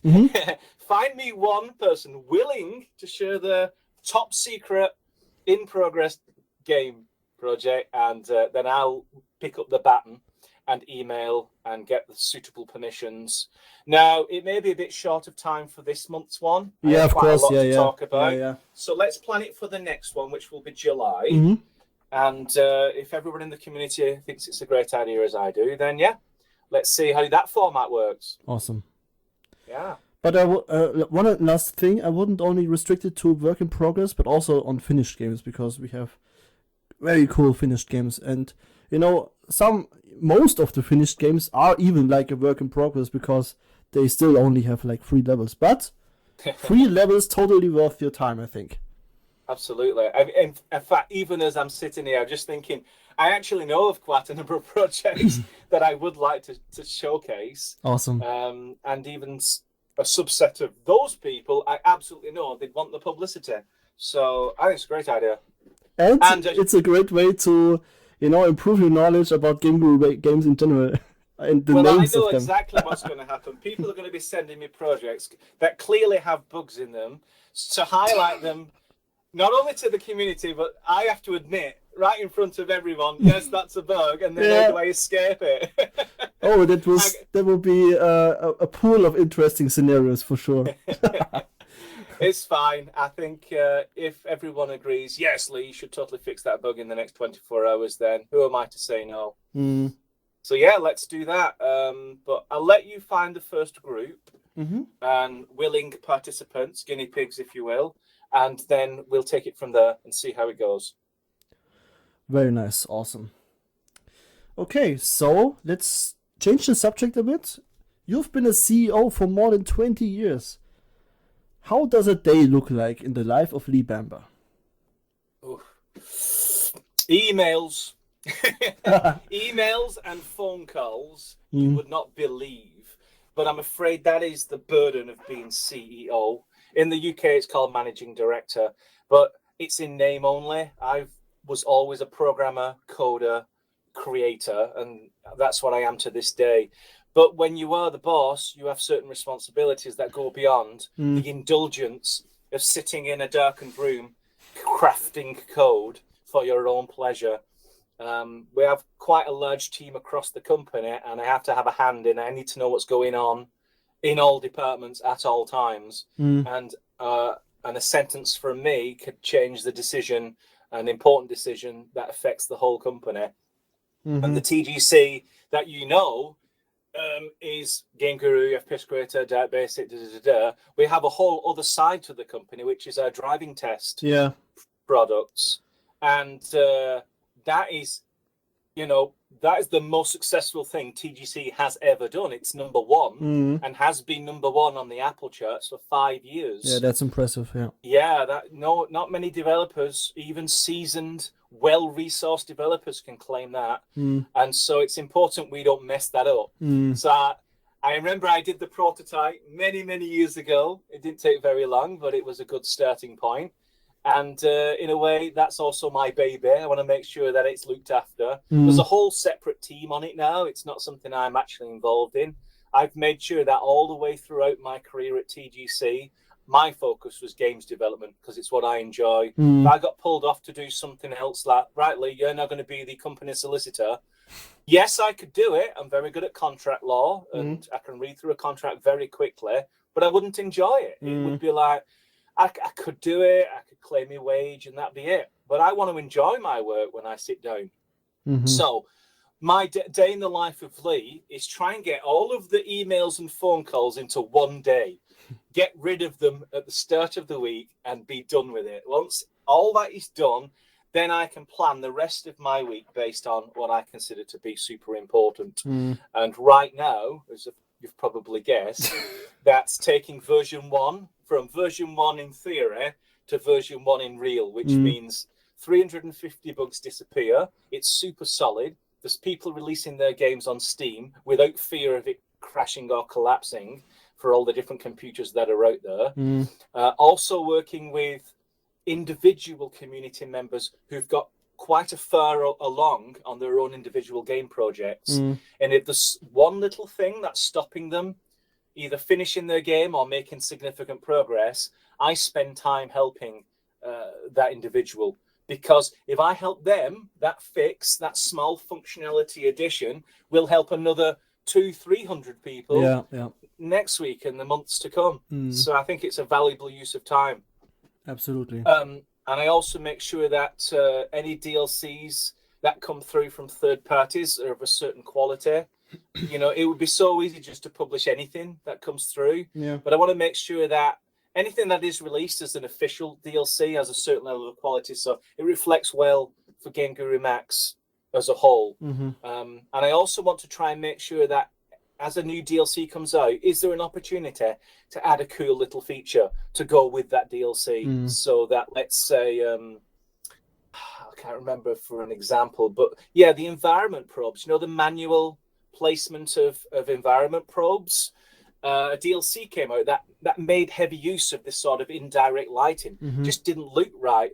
The artistic impressions from the art package looked amazing. You put them into Game Guru Max and they all seemed they're a bit flat. As soon as we added that feature, boom, the DLC came alive, and I thought, wow, that was really worth doing. So it's like, those are the opportunities. And we have made a decision that we won't really be doing our own DLCs like we did with Classic. We're just going to let third parties pick up that mantle. They have more time, they have more passion, they can be more specific in what they're doing, and it works out as a better content pack. And so all we're really doing is creating the Steam page and making sure that it works, it doesn't crash, and everything's in the right location and correctly named. And then we just offer it up to everyone who currently has Game Guru Max, and then leave it at that. But yeah, most of my week is emails, and then freeing up as much time in that week to go back into the Game Guru Max repository, focusing on equally between the bug fixes and helping any contributors who want to get more involved. There was one person who I can mention, Netcrim59. a lot of the community probably knows who he is. Yeah. He was instrumental in getting RPG and puzzle behaviors finished. Okay.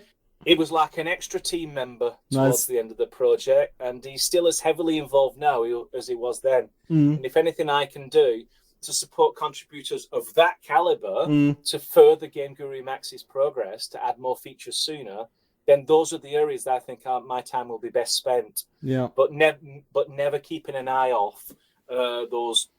I say 350 bugs. There's actually 23 have been marked as high priority, and so those are the ones that I do need to attend to sooner rather than later. But my ultimate goal is where Game Guru Classic currently is, which is, give or take a few items, we get it down to a bug count of 0 on Classic every time we do an update. And I'm quite proud of that. We'll never get completely to 0. There's no such thing as bug-free software.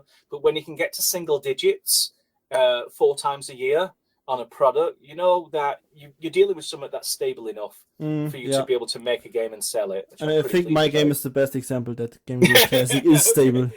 Because it has, I think, 22 levels.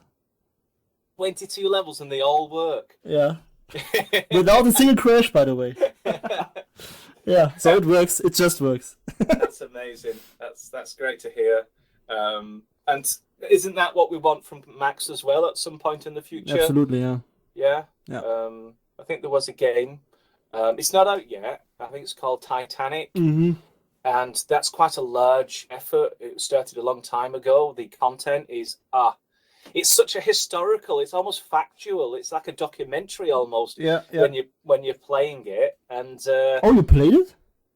Oh yeah, I played some early versions of it. Cool. In the process of fixing a few bugs. It's like I said, if someone's that far along and really has something special that they're working on in Max, I want to help them. It's not altruistic. If I help them, I help the other 999 game authors who also want to make a big project. Yeah. So it's the right thing to do. So yeah, keep your eye out for that one. I don't know when it's going to be released. Yeah, it's an interesting project. The guy is a part of the Facebook group for Game Guru as well. Right. And I've known him for quite a while, and yeah, it's a really impressive project, I gotta say. Yeah. It is, and I'm hopefully see it released and being stable and well received in the Steam community, and then he gets on to his next project, because people of that caliber, they're not sticking around with just one project. Yeah. Right, I'm done. Now my life is finished. It's like no, straight on to the next. It's never over. Yeah, exactly. Absolutely. So we were talking about you as a CEO, but how many people work at TGC actually? Like I said, the DTS side's quite a large team. It's growing as well, so I think about 1, 2, 3, 4, 5, 6, 7, 8, 9, something like between 7 and 10 people work on the DTS side. Okay. I'm a much smaller team, as you can imagine, because you don't abandon a number one app. Yeah, so absolutely. A lot of resources on there.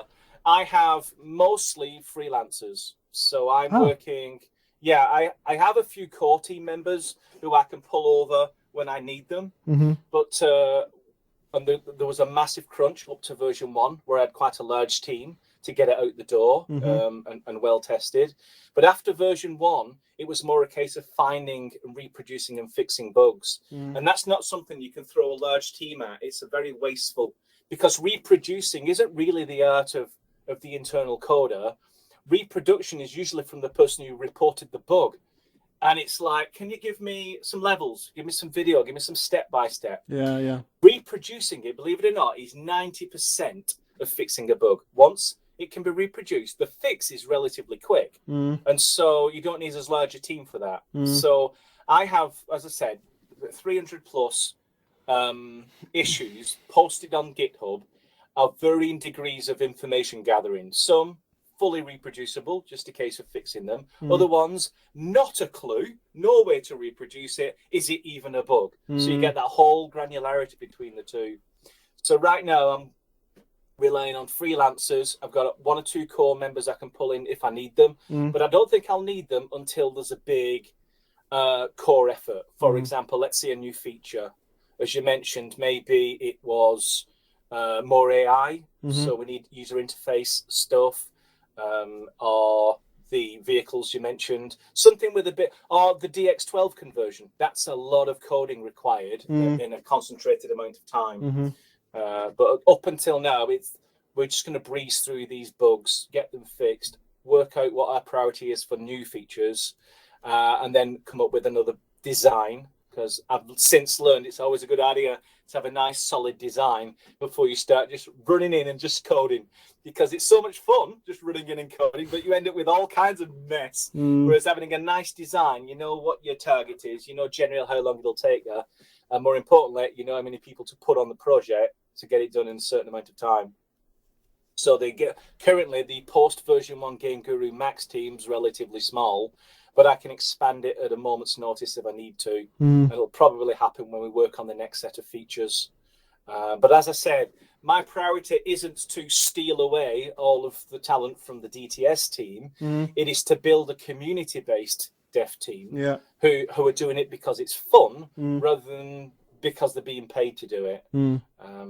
But rest assured I could put my hands on. I don't know whether you remember Zach, who was one of my recruits from about a year and a half ago. Yeah, he single-handedly created the building editor from scratch. Oh, wow. So, yeah, and we've already mentioned Preben, an absolute genius. Absolutely, and he's available at a moment's notice if we have some great big project. Awesome. And who knows, maybe even Cybernetics come out having a quick look at Game Guru Max and see if he can bring his extreme talents maybe, yeah. Who knows? Who knows? You know, I mean, it's not for everyone, Unity and Unreal. Numerous times I've had emails saying, well, I've been to Unity and Unreal and now I'm back to Game Guru. It says, why? I mean, you had industrial level tools, and, you know, these tools can do commercial products. You know, they're tried and tested. It's like, why are you coming back to Game Guru? It's like, because it's fun. It's like, well, I can't really argue with that. You're absolutely right. It is fun. Absolutely, yeah. I've been saying to you the same thing last year when I said that I was using Unity for a while and just didn't enjoy it and came back to Classic again. And this also applies to longtime community member Wolf. He's a real veteran of the community, and he used Unity, Unreal, CryEngine, and on the episode 2 of my podcast, he even said, out of all the engines he used, Game Guru Classic is his favorite. That's nice. I think it just means it's the most fun. And I dare say it did quite a lot in those other tools, as he could focus on his art and his level design skills and let these superior tools take care of graphics engines and platforms and compatibility and speed and all the rest of it. But yeah, I'd agree with him on the fact it's probably the most fun absolutely. to work in Game Guru. Yeah. So you also saw Scott Tanner's TGC documentary. I know, wow. It was outstanding, yeah. High quality production and the amount of research he did.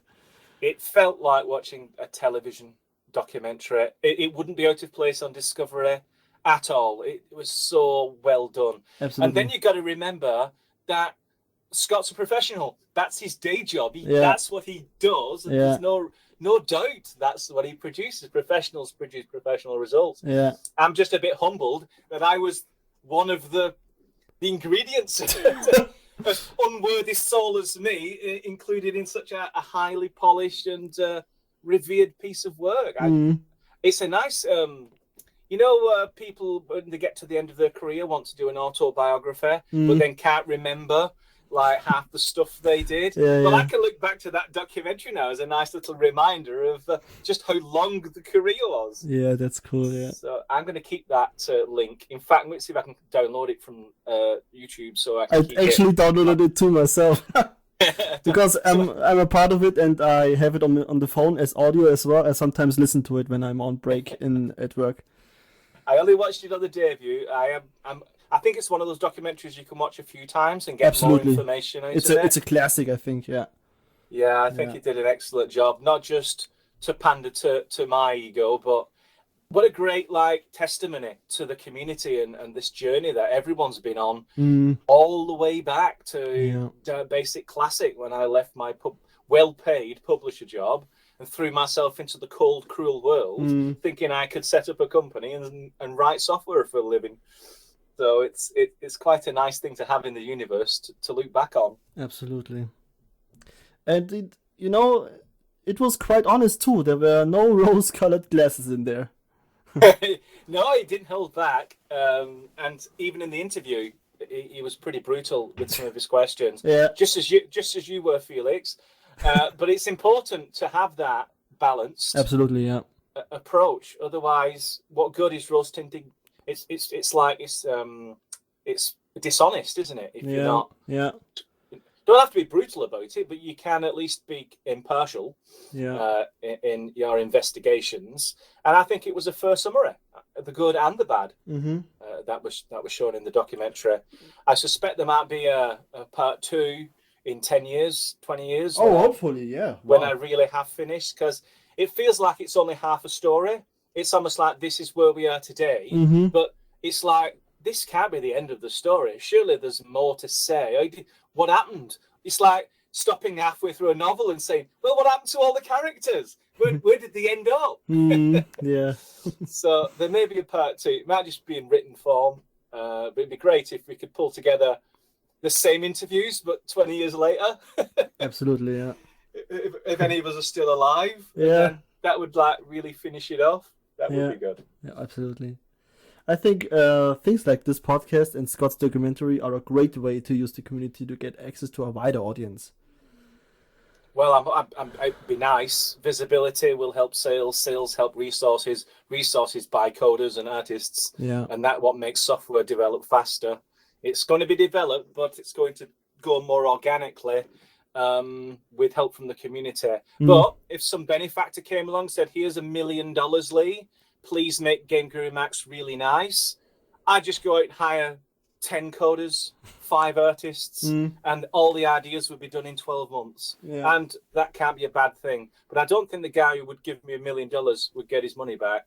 Everyone's using Unity, Unreal, and Godot right now. Yeah. Only people who want to enjoy themselves use Game Guru. So, promoting and advertising has changed a lot in the last 20 years. For example, in the earlier days, like around the time of Dark Basic and the 3D Game Maker, you had the opportunity to offer a demo on DVD, and that came with video game magazines, for example. How do you promote your products now? With great difficulty, unfortunately. Yeah, back in the day, cover discs was the go-to place for getting instantaneous, massive visibility. So I think one of my first successes was Dirt Basic, the very, very, very first one. And I think I put a demo out there. And a large chunk of the initial community, I think, came from that one cover disc exercise. Every convention after that was invariably a story or anecdote about, oh yeah, I remember getting the free version of Dirt Basic on the cover disc, and that was mine. It's like, okay, I remember this one. When I was doing my early days, there was a programming language even earlier than Dirt Basic called Amos, which was written by Francois Lyonnais. And it was like, once it got released, it took the world by storm. It was like, oh my God, this is like... So... Before, you had to use C++ or assembly, and you could make like a block moving across the screen. That's once Amos came out, you could actually have real sprites. You could have multiple screens. You had sound commands, music commands. That one command was like 3 pages of Amiga Basic. So it really was like, and Dirt Basic was the similar sort of everyone who ever got it started using it passionately. And it was like with one cover disc. Obviously, we translated it into lots of different countries, but just with that one cover disc event, you could get all the audience you wanted. Boom, instantaneous. Yeah. And then after that, you could sell your licenses or sell the full product, etc. These days, because there's so much, because the industry grew so big in the last 20 years, it's a noisy place. It's very difficult to be giant heard. Ocean. Yeah, and even if your thing is the best thing ever, if nobody knows about it, it will be forever undiscovered. And trying to get publicity and visibility. You're in the fight amongst everyone else trying to get the same thing. As to advice on what to do, I can tell you the things that we do. I'm not sure how effective it is. Of course, make sure that you respond promptly to anyone who asks you a question in all your various social channels, whether that be Steam or Twitter or Twitch or Discord or your forums or your website or Facebook. You know, just being there to answer, even if it's just a one-line reply. The reply itself is a gesture that you're attentive, even if there's nothing you can do about it.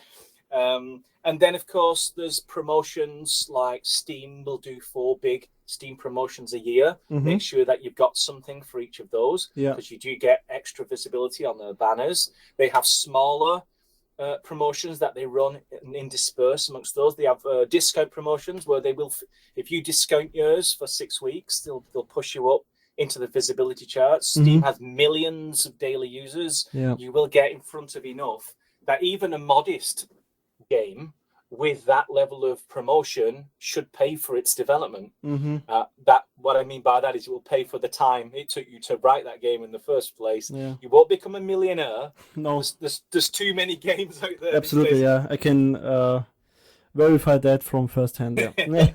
But if you wanted to make, say, a career of it, so that was your one and only job, you could probably fund that. And if you enjoy making games, then you have a very happy life doing what you enjoy, and without having to go out into what I call the real world and sweep floors and peel potatoes and do the things that normal people do. Instead, you can make games for a living and get paid for it. So that's what I would do. Start with Steam, because they already have built-in promotional mechanisms to get enough visibility to get the sales that you want. But then look further afield. Look at other stores that will also sell, because you've written the game. You don't have to write it twice, but you can sell it in different locations. So find as many different places to sell your game. It's not necessarily that you'll make a sale from that vertical, but you will get exposure to visibility. More people find out about your game because it's now in 2 places or 4 places or 8 places. And anytime you get an opportunity to write a technical article, that's not really supposed to be sponsored, but you can allude to the fact that you write games. And I'll guarantee everyone's going to click on your website and then go to your page. Then they discover you've made 5 games, and then they click some of those games and maybe buy one. So all routes that will find eyeballs that can ultimately get them down to buy your game, these are all the routes that should be explored if you're an indie game developer. And of course, the big one, if you are so confident of your game that you think it really is as good as sliced bread, go to a publisher. Go to a publisher with your demo. One level. Publishers are busy. They'll have about 15 minutes of quality time they'll give you. If you can impress them in that 15 minutes, they'll either turn around and say, right, carry on what you're doing, we'll fund the rest of your project. Or they'll say, we like the idea so much that we'll give you a team and you can rewrite it from scratch, but better. And then maybe in 20 years, you'll be a millionaire. But don't hold your breath. Publishers always take lion's share of the revenue, so absolutely, they're not doing it for free. They'll want 70% to your 30% all day of the week, but they will find 1 million users to buy your game. So that's the benefit of going with a publisher. But it's very hard to first get an interview for a publisher, and even when you have it, it's very rare they'll actually pick someone out of the blue. They usually work with people they've already worked with because they trust them, and it's an easy bet. So, but it's not impossible to get publishing deals if the game you've come up with is unique. It ticks a box. Everyone's sort of like, it's trending. You know, that's the current thing. And you've already written it. You know, they don't have to write it from scratch. So all they need to do is say, well, let's take it off you, and we'll publish it as if we wrote it, and we'll give you a little bit of money. But that'll be enough to fund your next 10 games if you get a deal like that. So those are the things that we do. We don't approach publishers. We're savvy enough that we know how to software develop, test, release, press releases as well. Every time you do something of note, do a press release and get it out as news. That's little things like this all add up into a bit of momentum. And eventually you are a publisher. Sure, you can't spend $500,000 on a big slick marketing campaign. But what do you think those marketing campaigns do? All they do is send around press releases. They show screenshots. They get a couple of YouTubers to feature their game. Yeah. And they just keep that momentum going until enough people know about your game. And even, quite a lot of people have been showcasing Game Guru Max or even Game Guru Classic on YouTube. And, they are quite harsh sometimes and they can be ignorant, but it's still, advertisement at the same time. Exactly. They say there's no news like bad news. Yeah. What's the other one? Like, the bad news will travel halfway around the world before the good news has got its shoelaces tied. Yeah. And so you get someone really, going at it like too much, in fact, like too venomous, too angry. All the sensible, moderate viewers are thinking, well, this is a bit of an extreme reaction. What do you think they're going to do? They're going to go off and have a look at the product to see what all the fuss was about. Absolutely, yeah. Well, I don't agree with that reviewer. I actually think it's quite fun. And all of a sudden, that what's supposed to be a really attacking review just helped you with 5 more sales. So all news is good news. Absolutely. Yeah. I noticed that with Dark Skies as well. There is a guy called Big Fry TV. He played my game like very close to the initial early access release, which was 2.5 years back. And that video got 100,000 views on YouTube. And I'm sure that 1 or 2 people purchased the game after that. Or 3 or 4, absolutely. Yes. You can't buy visibility like that. Well, you can, but it's you really get your value for money. Yeah. And that's why it's so expensive to market. Publishers, when they spend money, that's why they have to spend so much. It's only like 1 in 10 games they publish that'll ever make a profit. The other 9, they always lose money on. That's how publishers justify spending so much on marketing. But really, a lot of the marketing money that they throw out, they don't get value for money. They might spend 10 grand on a YouTuber sponsored piece and get 10 sales out of it. And it's like, why don't you just keep the 10,000 instead of getting the 70 quid that you got from your sales? So it's sometimes very inefficient to waste money on the marketing side. But yes, if you can find ways to get YouTubers, even really vicious YouTubers, to play your game and rant about it for 2 hours, that's visibility. Absolutely, yeah. Even though it is not enjoyable, I had a really hard time with that video. Because you were taking it personally. Don't take it personally. This is a profession. Take it as advice and what to do better next time. Yeah, that's what I would do. But at the same time, some of the issues he mentioned were like engine issues, like AI, of course. Oh yeah, it's my fault. No. It's my fault because I am using a tool that is clearly not made. No, it's not made for this kind of scale game. I'm totally aware of that. So this is not on you. It's totally on me. No, I'm taking it on my shoulders, and I'll tell you why. Most people who would get Game Guru Classic expect to be able to make their game and sell it and not have grief from YouTubers that the engine they chose is breaking on them. Yeah. And ultimately, it is my responsibility to make sure that if I say this is a game maker, so what does it do? Well, it makes games.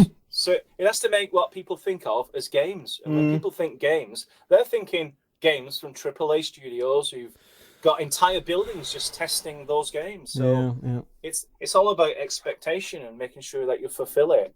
Only I've picked probably the hardest, worst product to work on, a game maker that anyone will use in a slightly different way. Everyone has their own expectation of what games are and what tools should be. And we've bitten off quite a lot here. But I'm up to the challenge, and it's a nice empty-ish sort of market, because who in their right mind would sit down and try and compete with Unity and Unreal and the others? And I think it's a really great niche product you have produced over the years. It's the niche the better. If we try to be all things to all people, we'd fail miserably. Absolutely. But if we can say we're not going after scripters, we're not going after people who do it for a living, we're going after the people who, for whatever reason, don't want to spend 2 years of their life, to make a 1-level game, and in the process having to learn 3 different languages and all the stuff that goes with. Instead, I want to be part of a community that will enjoy the fun and the frolics of pulling together a game for kicks and giggles, and at the end, maybe one or two of you would feel it's okay to put it on Steam and make a bit of pocket money. I mean, that will be fine. I know there are some users out there screaming at the podcast right now saying, "No, Lee, it's a commercial level tool and we want to make commercial level product." I dare say at some point in the future that will be the case. But let's be real, we've just released version 1 and there's enough bugs to be getting on with. Would you want to use a tool that still has 300 bugs in and then release a game on Steam like next week? That is risky. Yeah, I wouldn't want to do that. Yeah. If someone really, really wants to do that and has a finished game, I'm here to help. I dedicate some part of each week to help anyone in that exact situation where they don't want to wait a year. They want their game on Steam in the next couple of months. And it doesn't have to be 300 bugs. Maybe it's 5 bugs that's really getting in their way and in the way of their testers. And they absolutely should be squashed. That's a great reason for me to stop what I'm doing and fix a bug if it actually enables someone to release a game on Steam. But then again, it's their choice, isn't it? Me personally, as I've hinted at, I'm going to be writing a game at some point. And I'd want to make sure that Game Guru Max has less than, say, 50 bugs, and all of them minor edge case bugs, before I put any of my game out on Steam. Yeah. I think we will all be, watching this with high interest. Yeah. You don't know what I'm like. I have a very strange sense of humor, so my game is going to be quite weird, I think. I hope so. Yes, a little weird. If you saw our Game Guru contests, we have a lot of weird games on there. There you go. I'm a bad influence, yes. But I'm a big fan of Monty Python and alternative comedies, so yeah, you're going to get some weirdness. But all in good fun. Yeah, nice. So, now I want to get to my favorite part, the community feedback and questions. Okay, shoot. So, I asked around. I want the people to send me audio files with their thoughts, so I can play them for you now. Oh, so, dear. I think this will be pretty interesting, and here is the first one. My name is Kevin Hampson, probably better known as Graphics. I started using TGC products around about 2000, 2001. First product I bought was the 3D Game Maker. And things just progressed from there. Game Guru Classic I really enjoy using and I think is a good product. It is lacking in some areas, but I'm not a professional game designer. Like most, it's just a hobby for me and I enjoy using Game Guru. Game Guru Max I believe is a step up and it is going in the right direction. There's a thing known as a coder's paradox, which I've come to learn over the past few years, is that hours are days, days are weeks, weeks are months to a coder. Time just goes nowhere. But for those waiting in the background, it can be quite a drama waiting for things, waiting for updates and things like that, because the time to them is longer than what it actually is. As far as Max is concerned, the only thing I would say is that it needs optimization. It is going in the right direction and I believe it will be a good product. To Lee and the team, I would like to say thank you for all your time and effort and for all the enjoyment you've given me over the years, and good luck for the future. Wow. I know Graphics well. He's a very long-standing veteran, talented and free with his time. Very happy to help anyone in the community. Absolutely, yeah. And he even has content in both products, I think. That's true, yeah. Yes. I didn't even know that he's been there for over 20 years. That's insane. Well, the 3D Game Maker, it was the only product I actually had at like a big show with all the posters and everything. It was quite overwhelming. But yeah, that was with a publisher, and as I mentioned, publishers can really send out the message. Yeah. So I'm not surprised that he stumbled on the 3D Game Maker. I don't know whether you know about that product. You probably watched the documentary and got a snapshot of it. But it wasn't the best game maker in the world. It was a bit like, it'd be all right if he was like a 6-year-old. He wants to make a tomato with wheels that could like collect breadcrumbs and then get squashed by a marshmallow man at the end of the level. But it was all good fun. But yeah, that was created in Basic. That was the So I like that's the been all idea way of back. the 3D game maker, and I actually wish listed it on eBay. I will get it someday. Oh, do Try you it out think there's myself. still? Yeah, I don't think I. Yeah, I do. I have all of the English ones of all the box products, but we did a lot of deals back in the day with different publishers around Europe and a few further afield. And in a couple of European countries, they did really big boxes, with flimsy cardboard, and a lot of them are kind of slightly destroyed now. So if you did go on eBay and bought one, expect a lot of damage. Yeah, around the I boxes. own a lot of old games. Like, I'm sort of a game collector. They're all packed up in some packaging at the moment, but I love to collect old games, and I'm used to collecting old shit. Maybe we can populate a museum in about 20 years with all Yeah. stuff. But I don't think we're going to do physical stuff anymore. So Yeah. thanks Graphics for your kind words. I'm sure it's not deserved, but I appreciate it all the same. And fear not, Game Guru Max is going to continue to be developed until it gets to the point where you are completely content with it. And let's carry on our collaborations for the next couple of years, if you like. Sounds awesome. And did you realize? Did you know that he made so many cool tools for Game Guru users? Oh yeah. I was tempted to just add them all into the core product. I mean, they're all the things like, I can't wait for Lee to write it. I may as well write it myself. And he went off and and that's what I'm saying about every now and again, you find some in the community who they're not content with waiting. The coder's paradox. Yeah. There is one way to solve that, and that is to add another coder. Yeah. And I think Graphics added himself into the process and wrote the things that he needed for his project so he could get on. That's kind of what coders do. You know, we say, okay, well, I don't need to wait. I'll write my own. And then obviously when you finished it, that tool is perfectly usable by everybody else in the same boat who are also writing a game. Yeah. So yeah, if Graphics wants to approach me by email with a tool he may want to add to Game Guru Classics drop-down menu, I've already done it very recently with a different tool. So it's the precedent has been set, and I think the community would appreciate it. But I am not forward in that. I don't like taking people's hard work and then just giving it away to everyone else for free. But if it's given freely, then I'm quite happy to make it part of the official build. Okay, so you heard him. Here's the next one.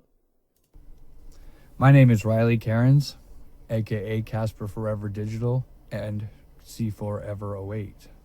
When I discovered Game Guru Classic, I think it was in 2016, I've been modding games like Grand Theft Auto, Cities XL, and stuff like that. I like the idea of being able to do other things with games other than just play what they were meant to be played. And my wife says to me, why don't you start making games? So I kind of thought, okay. I looked around the internet and I came looking at other indie games that were made and came upon Redacted, created by Wolf. So when I saw this game, I found out the engine it was made by was Game Guru Classic. I think it was shortly after that I bought it on Steam and have been using it since. What I like about Game Guru Classic is how easy it is to use. There's no time consumption on doing a level and stuff. It's very less time limited than would be using another bigger engine. So I like that. Also, you really have to think using Game Guru, you know, placement of entities, level design, and these are really good. This was a good engine for anybody starting out like I did to get into game dev and see how it works. And I've learned a lot over the years using Game Guru Classic, and I've just kept using it. I guess I've used Game Guru Max quite a few hours. I think it's like almost 200 hours, probably not that much compared to Game Guru Classic, obviously.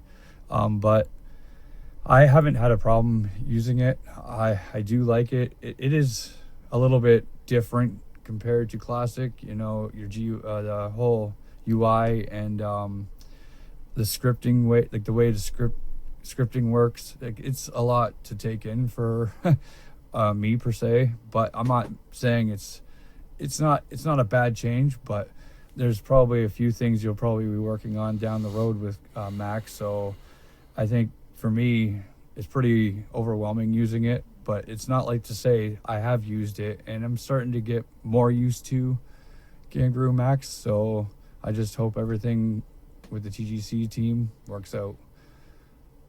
I personally think that, Lee, you're doing a pretty good job on the background of what you're doing. I think bug fixing is probably the most important thing in any engine or game to fix. You don't want people coming back to you saying, "Oh, this bug's not fixed," or "This is not fixed," and just having an overwhelming number of bugs. So I think you're kind of going the right route with this, and I'm hoping that in the future of Max, that it is successful for you and it does work out. The one thing I will say I dislike about Game Guru Classic is multiplayer and how it's been broken for the last few years. It was a lot of fun. Me and Duke and a few others were doing contests, and yeah, it was awesome. So that would be one thing I would like to see come back. Multiplayer. Okay. Just snuck that in right at the end. I was Yes! really happy and glowy, and then you snuck in a feature request for Classic. I like it. Yeah. I kept harassing you for many streams with my alternate YouTube account about the multiplayer. Okay, thank you for that. Yeah, okay. It's like, where does one spend one's time? Absolutely, I could switch to Classic, drop in the Photon, which is practically already written, so you don't have to use the Steam. The upshot of that, of course, is you're not tied to Steam, so the games that you save out don't need Steam to run, because that was another of the big critiques with the old Classic multiplayer, that the person who's playing your game also needed to have Game Guru Classic on Steam in order for you to be able to play it. But since the implementation of the Steam, we worked on a sister product for education called VR Quest, and schools do not want Steam client on their servers. Yeah. And so we had to find another network solution, which of course was Photon, which is very nice, very capable. It's used in the AAA world for all kinds of multiplayer games. And we wrote full support in Photon for VR Quest, but VR Quest was effectively Game Guru Classic, just under a different name and different shell, which we called a violent content out. So my approach wouldn't be to try and fix, because I did look at it about 6 months ago just to see if it was indeed broken, and it worked for me. But what I found was, if you actually added custom content, then that wouldn't work. Exactly. If you took like a demo level, like the Big Escape, or if you go into I think there's a legacy folder with all the multiplayer maps. Yeah, the stock maps, they work. Yeah. Yeah, it's just when you have custom assets, it's really weird in Steam. You got to create a temporary workshop item. The other person has to subscribe to it, and then you've got the assets. Then you got to wait for it to download, and this time, So I think something in the Steam API over the years switched, and our workshop manager failed, and that's why you don't get your custom maps. But would I restore that old code, or would I just switch it all over to Photon, which does it slightly different way? It's more powerful, and you don't need Steam tied into your games. But at the beginning of the sentence, I said, where does one spend one's time? So if I spent, say, a week on adding Photon to Classic, that's a week I'm not fixing the bugs in Max. And who gets to decide? Where's the rationale? Where's the sense to? And it's like, you can't please all the people all the time, sort of question. Totally understand. Yeah. But so, I just wanted to make sure you know this. I know it now, don't I? But yeah, it's funny, isn't it, how you was asking me about marketing and visibility, and in our case, in the case of Game Guru, we got a sale from someone else writing a game. Absolutely. And so even that applies to me also. When I started out, it was also in 2016 with Hunted, One Step Too Far. And Wolf was basically the main reason why I kept going with Game Guru Classic. Because he made such impressive games. And I was playing them and was like, wow, holy crap, this is amazing. the audio was perfect and it was so atmospheric. And then I was like, okay, I gotta get better. I gotta improve myself and keep working on it. And it got me so motivated, and I owe Wolf a big time. Sounds like you found a mentor there. Absolutely, yeah. He's become to. a major friend to mine, and I talk to him regularly. And we also did 2 podcast episodes already.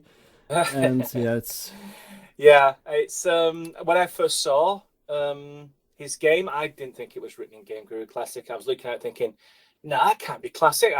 I don't recognize anything. I mean, maybe there was a barrel or something. I thought, well, maybe, but the lighting was so good. It was like that lighting isn't from Game Guru Classic, so obviously it can't be Classic. But of course, you drill down, you look into the community and the conversations going, and think, oh, it totally is Game Guru Classic, but that's just like the best thing I've ever seen. So yeah, I think when you're really into it and you put the time in and the talent, maybe talent comes later. Maybe you just have to decide to put the time in and the effort. Yeah. And I think eventually it comes through that all that effort is revealed as a masterpiece, as a signature piece for then everyone else to say, oh my God, you can do that. All right, well, I'll try a bit longer. Yeah. Because without examples like that, everyone would think all you could do is the cartoon demo or the Big Escape. Yeah. Or we did a lot of games. There's a Fortress one, but they were all kind of they were only ever meant to do a quick demo. Here's a level, here's some objects, here's some logic. Yeah. But Wolf's example was, no, I don't want to do a demo. I want to do a game. I want to put you in a game and give you a story and have you follow that story and believe in the environment you're in. Absolutely, yeah. And that's why it's so important to support those people who are actually trying to make serious and nice projects with your tools. Absolutely, which is why I don't spend all of my time on bug fixing. I also single out people who are so close, who are right at that point where it's like, if I can help them just a little bit, then they can take it the rest of the way. They just need a little bit of a push, and then they've got what they need for the next couple of months and can carry on with their game project. And I think that's going to be useful, like I said, not just for them individually, but for the game maker as a whole. Absolutely, yeah. Okay, let's move to the next one. Hi, it's Nomad Soul from the FPSC Black Ice mod team. I discovered Game Guru after backing the FPSC Reloaded project and followed the progress ever since then. My favorite thing about Game Guru would be the large outdoor environments that we could not really do in FPSC, and we got the dynamic shadows from the sun, which was a good step forward for the graphics as well. Least favorite thing about Game Guru was the voting board, and very happy that did not make a return for Max. In terms of Max, I'm personally waiting to see how the version 1 bug fixing goes, but assuming that goes well, hopefully we'll have a stable version of the software to build on, and I'm looking forward to seeing what Lee comes up with in terms of providing a way for users to extend the software and have more control over it. All the best to the TGC team. I know how difficult it can be just trying to make a mod, so trying to make something as big as Max must be really challenging. So good luck with everything, and see you soon. Wow, there you go. Now that is an ultra modder. Yeah, it's very impressive, I gotta say. And there are projects in the works with FPS Creator that will by far surpass anything that's been done so far with, even my stuff. My stuff is shitty compared to it. I know there's a Russian developer called Xandy. He makes like a sci-fi project, and he makes weapons himself, the animations, custom scripts like he has, if we remember the health station from Half-Life 2. He has something like that, or was it Doom 3 actually? I think it was Doom 3. Never mind. But he has incredible stuff in his game, and if he can manage to finish that anytime, that will be a massive showcase of what can be done on a modded engine like that.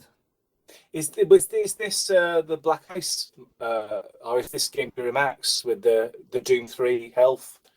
This was it's made in Black Ice Mod Advanced, yeah. All right, yeah.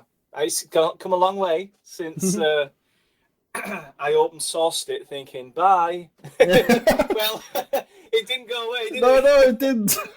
And even the Discord server related to Black Ice Mod Advanced is more alive and well than the GG server, actually. It's incredible. Oh, yeah. I had absolutely no doubt. In fact, I think the Black Ice mod is it's almost like the oracle of how it should be. You know, where it's no longer the interests of some private closed loop developer working on a product with its own interests, but actually it's a project pretty much embodying the ethos of the open source community, where many people can go in and make contributions, and what you end up with is something that everyone wants because everyone's contributing to it. But I don't think it could have happened without Nomad Soul and friends to have put their own energy and dedication into the project. It takes a certain amount of energy and leadership and determination and years to create something as good as Black Ice Mod. So yeah, developer through and through, and I'm looking forward to seeing what happens next.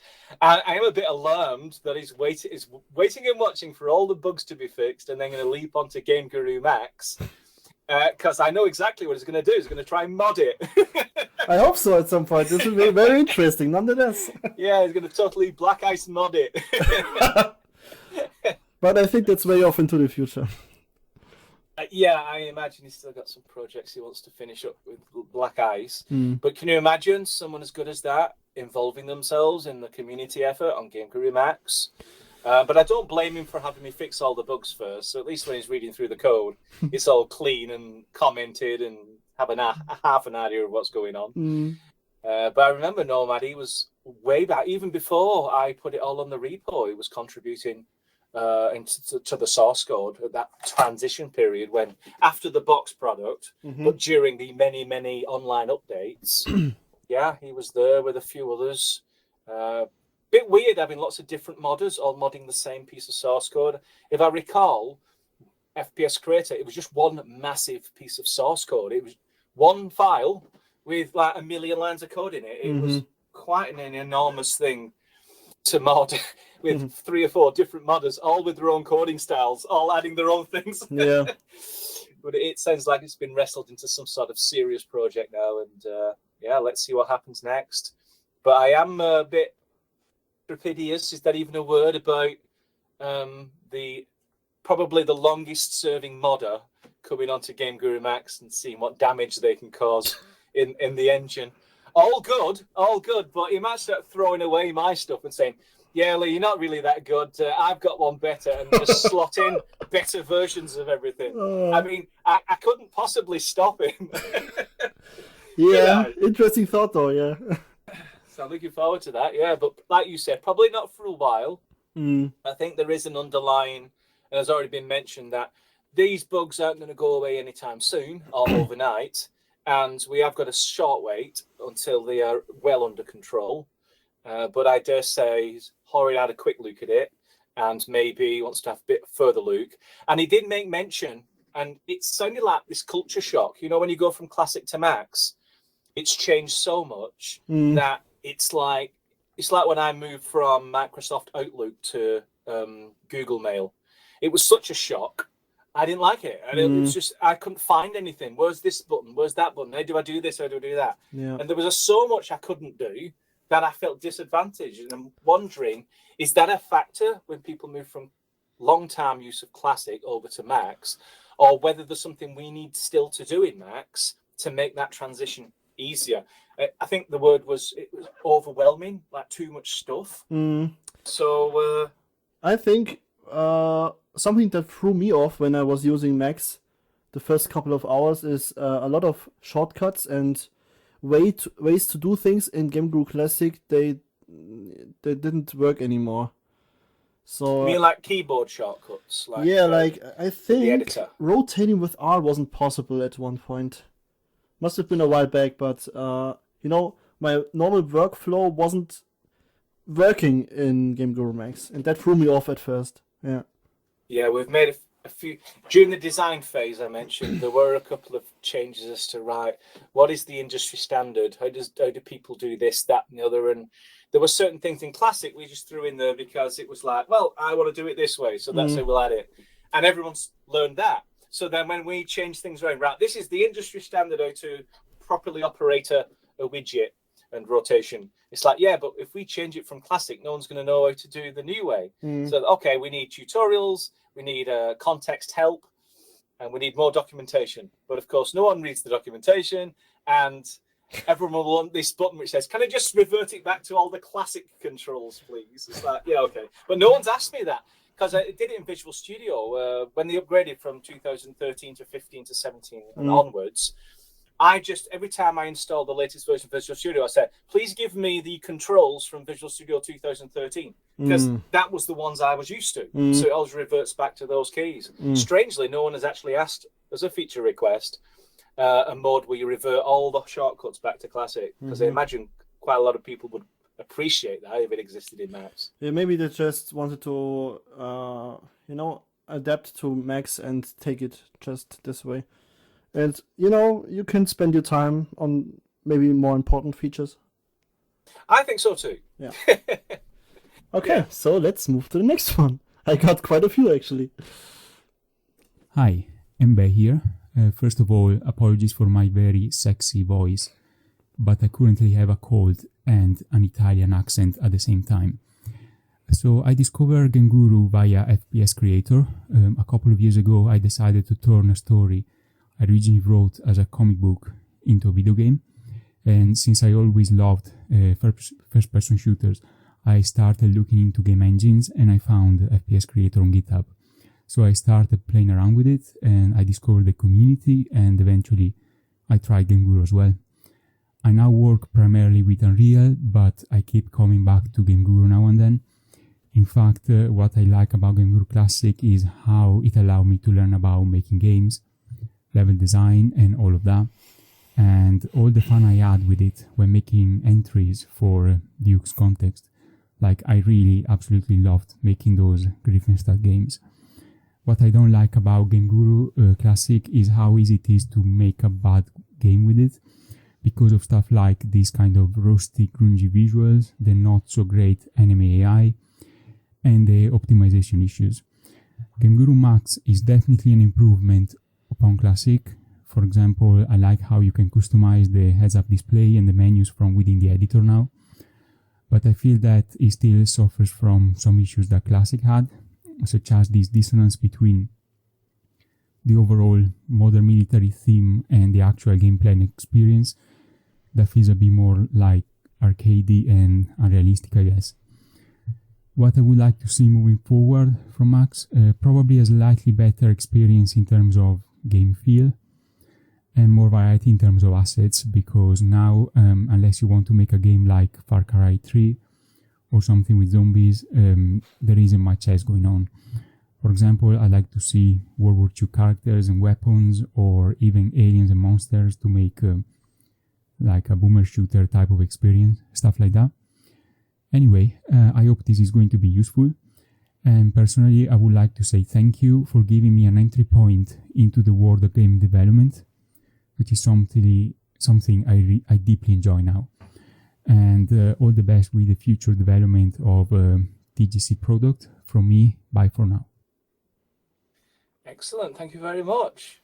Isn't there a theme here about, and I hinted at it, that it's a great entry-level game maker? It's like, I wanted to make a game, didn't know how, did a bit of exploring, either found a game or found whatever. It's like, leaded to either FPS Creator or Game Guru, and then one or two, as we've cited already, went on to other tools. Maybe that's how we should market. But as soon as I even suggest the start of that sentence, there's another uproar on the podcast. No, this isn't a beginner's anything. But there's a common theme, isn't there? That it's a great starting point. It gets you in easily. It gives you confidence. You can grow. You're not fixed to just make the same game over and over like a cuttle cutter. Yeah. You can actually spend more time and get more results from the time you've spent working on your game. And I do think that if you then go on to make it part of your lifestyle, then you would go on and acquire new tools and more skills. And at some point, Game Guru Max would have to say, okay, this is as far as I can take you. The rest of it is your journey, and you have to take it the rest of the way yourself. And maybe over the years, as we work on Max, that journey can extend. So you can do more in Max, and you can stay with Max longer as it fulfills those areas that are currently lacking. That was mentioned, such as the game feel, which very much relates to AI, and but also to movement as well. I think the movement, I would love to see some sort of feature that allows the user to change the movement in Game Guru Max. Like, it is the same movement as in Game Guru Classic, but a lot of games live off the way the player moves, like Escape from Tarkov and Armed Assault, if you know these games. They have that realistic tactical feel, like the player body actually has some weight to it, and the footsteps, they really feel like you are stomping into the ground. And, small things like that, they really add to a nice game experience. I would love to be able to change that in Game Guru Max. Even for my own projects, yeah.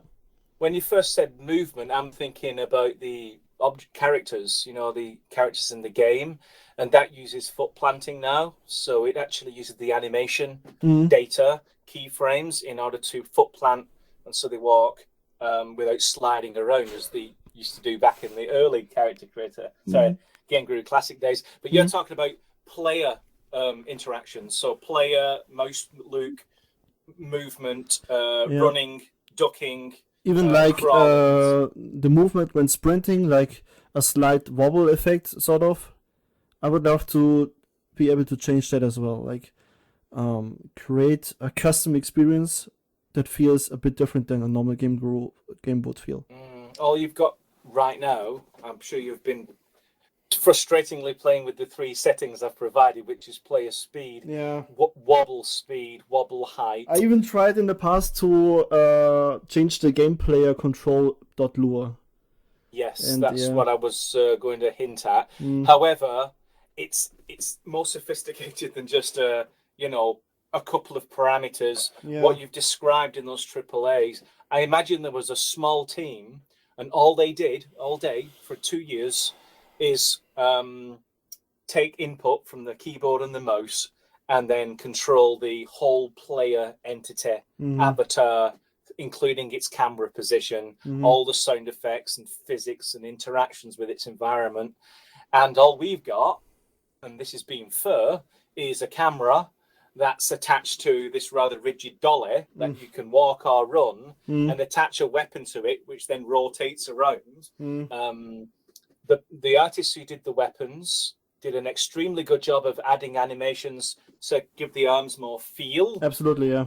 But that's not enough. It needs to work with the camera. It needs to work with how the player as a whole moves in the environment, and how they affect and are affected by that environment. But that's a nuance. It's like, I've got 2 things I can do now. I can add some subtle levels of interaction in the player control, or I can stop it crashing. Which should I choose to today? And it's okay, I'll fix the bug. And I think most of the commentaries so far is like, nearly everyone said, fix the bugs first, and then we'll carry on this conversation. That's fair enough. But even in my own internal team, I've had this conversation about, why does our player control system not feel like even a FPS game from 10 years ago? Further, I mean, these rules are established. It's not like you have to invent this wheel. Just play a couple of games, make a couple of notes, and add those nuances into your player control system. I can say that anyone at any time right now can go into that Lewis script and can add all of this nuance. That's all I'll be doing. I'll be going into the script and adding a little bit more fidelity and depth. But that's just me. I could just do that, or someone else can go in. You've already located the code. You know where it is, what controls the player capsule, and therefore the camera, and all of those can be changed. But again, it's all about, it's probably not going to be real until I do it. It's not going to be official until I've announced a new player control system. Maybe, because so far nobody touched it, I think. Not in that way, at least, And even for things like swimming is still broken in Game Guru Max, I think. And in Game Guru Classic, it never really worked. Swimming for the longest time in Max wasn't even there because we just killed the player as soon as they got anywhere near the water. Yeah. And now we have rudimentary swimming. But when you say broke, you mean there's functionality that really should be in there on the very first version that's completely absent. It doesn't feel right, and I think it should be improved. But this actually goes for Game Guru Classic more. I was just recently playing another Game Guru Classic game, and it's really awkward the way the player drowns when you don't press anything. And I would love to have like underwater levels, and even though for like a cave where you can explore, dive deep into and get out on the other side and explore a new weapon or something like that. That would have been cool, but yeah. It could still happen. Game Guru Classic has a substantial community, and if you've already got a project nearly finished and all it's missing for that perfect cherry on top is an underwater scene, because it's a good gameplay to be able to discover some hidden area that you have to go underwater and through a tunnel in order to discover. But again, it just goes to the list, doesn't it? It's like we're in this big list of things do we add, and as I've said, the engine repo is open. All of the scripts are available. It only takes one person to say, "I'm sick of waiting for Lee. I'm going to do it myself," and all of a sudden, you'll have improved swimming show up in the community contributions. And who knows? It's now out there, and who knows what happens next. Well, this podcast might even trigger it. Who knows? Yeah. Yeah. Okay, let's move to the next one. Hi Lee, my name's Evan. I'm from 42 Pixels, and firstly I'd just like to say I really appreciate all the hard work you have put into Game Guru Max. I came into it just when it was about 2 months out of early access, and I've loved it ever since. It's a great program. Yes, it has its issues, but it's definitely moving forward, and that's amazing. The question that I have for you, and this is just from a personal level, is with all the RPG mechanics, I find them to be extremely good. I love them. They're amazing. But for me, RPGs, a lot of them are either generally isometric or even third-person perspective. So, yes, you have your Skyrims and things like that where it is first-person, but why has third-person been pushed back so far in the implementation of Game Guru Max, considering a lot of other engines do have that ability? And from my personal viewpoint, and I know not everyone likes third-person perspective, but to me, a lot of RPGs, that's what makes them feel like RPGs, is that perspective view. Feature request alert. It's the usual story, yeah. I think I can answer this question myself, actually. It's all about resource management, yeah. I know, I'm not going to provide stock marketing management response on this one. 42 Pixels, amazing contributor, deserves more than a stock reply. I've been so many times tempted just to add some rudimentary third person in there. It's practically in there already. You've got full character control with the NPC control script that Necrim created. You've got more than enough camera commands to control the camera with collision to make sure they get the right view on what you would nominate as your player character. The reason I haven't done, and I've shied away from it, is my question is, have we finished first person perspective? Have we finished it to a point where people say, yes, you finished that, now you can move on to another genre perspective? And the last comment, the thing we were just talking about, answers that question. We'll talk about the player control system, how rigid it is, and it could be more subtle. That tells me we haven't finished first person perspective. We're going to leave it half-baked, incomplete, unsatisfactory, and then rush off and add another game perspective. And I think that's why I've held back from throwing in third person. I could write it in a day. I could write a version of third person in a day. It would be rubbish, but you would have a character running around with the camera floating behind. And as soon as you put third person in, I will guarantee every third person AAA title will be the comparison to our third person implementation. I love third-person games. I a lot of and failed at Dark Souls 3. And it's a great example of a third-person experience in not just how the camera can track the player, but what that third-person character does. So many things that character can do, and it's running around, not running and attacking, but all the stuff in between, the interactions with its environment. If we do any implementation less than that, then what do you think it would look like to the world in general? They'd say, this feels like 1999 third-person perspective, and that's all they'd say about it. Is that reason enough never to do it? No. I think as soon as I'm happy, and generally most of the community is happy with the first-person implementation, the third person's the next natural step, isn't it? Because it opens up all manner of new kinds of games if you suddenly add that. I've already mentioned that the actual implementation isn't like a whole new project.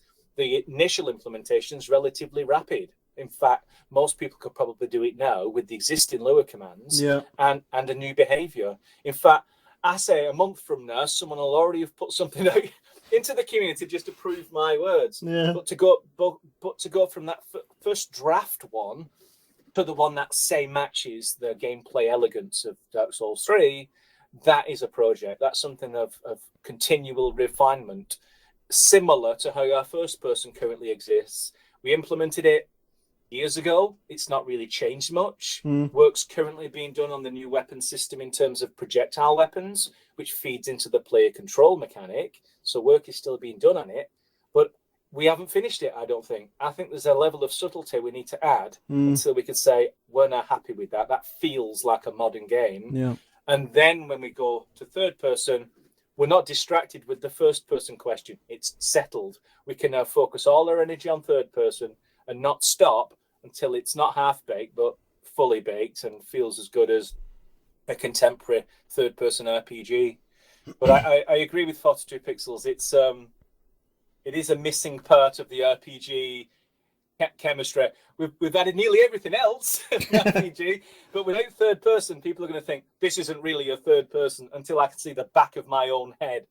So I do think it's inevitably going to be the next game perspective genre that gets added on, but I only kind of want to do it when the community give me the nod that they're happy with the first person offering as a product offering. I mean, obviously the community can take stuff further, but are they happy that that's version 1, that's finished, we don't need to go back to it, it's satisfactory? And I think even you yourself, Felix, would say, no, I'm not happy with the first perspective control system. Work on it a bit more, and then I'll let you know when I'm happy with it, and then we can move on to third person. So that is my non-stock answer to 42 Pixels, and have patience. I am in the same boat as you. I'd like to see third person in the RPG style. It might take a while. Awesome. And speaking about third person and people being able to do it in Lua already, T-Bone, a long-time standing community member as well, he did an amazing project with Game Guru Classic in the style of Alone in the Dark. Did you see that somewhere?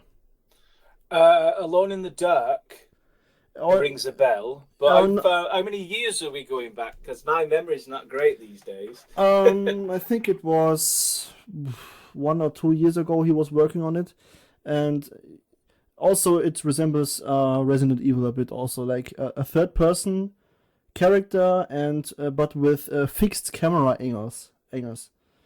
Okay. That's really interesting, and he makes great scripts for us, also for Game Guru Classic. Oh yeah, T-Bone is the go-to guy if you want a script. Absolutely. Yeah, he's been around probably one of the longest for the frustrations of script writing.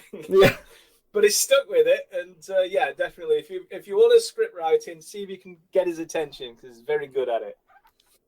And he's gonna hate this now because he will now get even more emails. Sorry, T-Bone.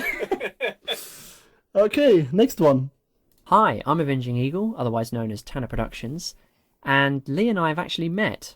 He was very generous in letting me come to his house and interview him as part of my documentary on the history of the game creators. And I first discovered TGC back in 2005 with FPS Creator and I really enjoyed making little levels in it and playing games made by the community in it. It was a very creative and collaborative time, I think. And so I was aware of FPS Creator Reloaded, which is what would go on to be called Game Guru, right from the very beginning, right from the Kickstarter campaign. And I watched that piece of software kind of grow and develop. I didn't actually personally buy it myself until 2017, when I felt it was a little bit more stable. The things I liked about Game Guru Classic were it's very easy to do rapid prototyping in. Like if you've got an idea, it's super straightforward just to open up the software, drop in a few assets. You know, if you know a little bit of Lua, you can maybe tinker with a few scripts and write something and give it a go.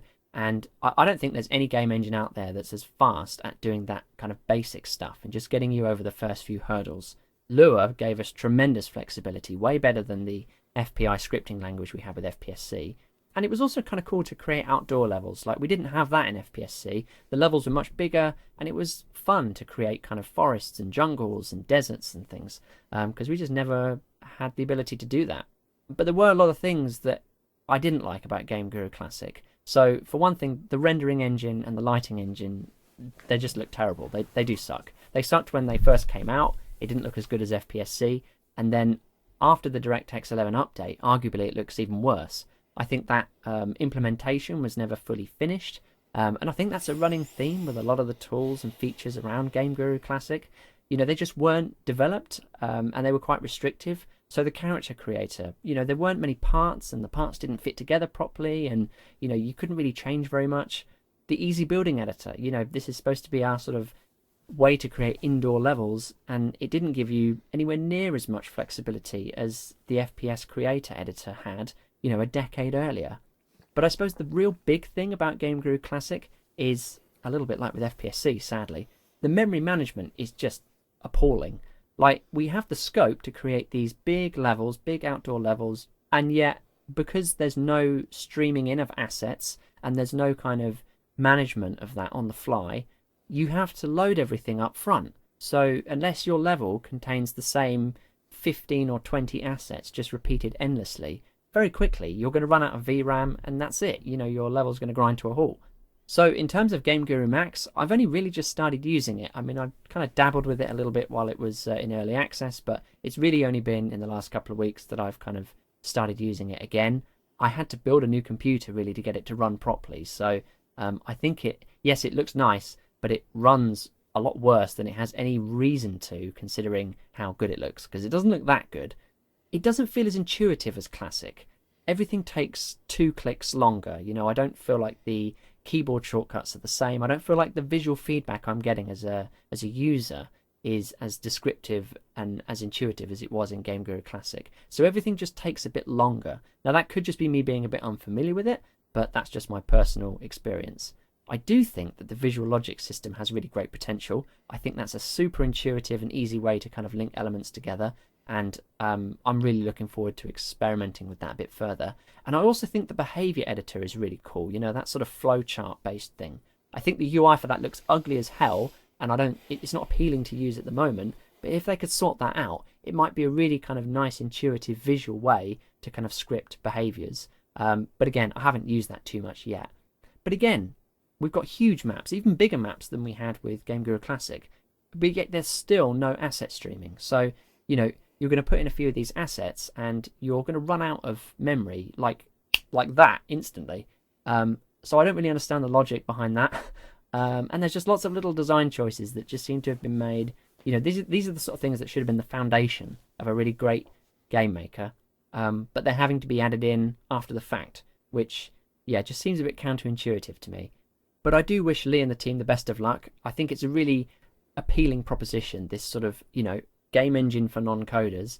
I do think they could benefit from a lot more collaboration with the community, or at the very least some sort of UX consultant, because I think the user experience of Game Guru Max is not as pleasant as it could be. That's partly UI, but it's also just the functionality of the tools. There's a lot more that could be done on that front to make Max a more appealing product, especially for people who are brand new to it and have never used a game maker before. There you go. Comprehensive, as usual, from Scott. So I guess there's no question in there, just a big hatchet job. Yeah. So let me just pick up the pieces of of my shattered ego there. let's remember I was saying before, it's never personal.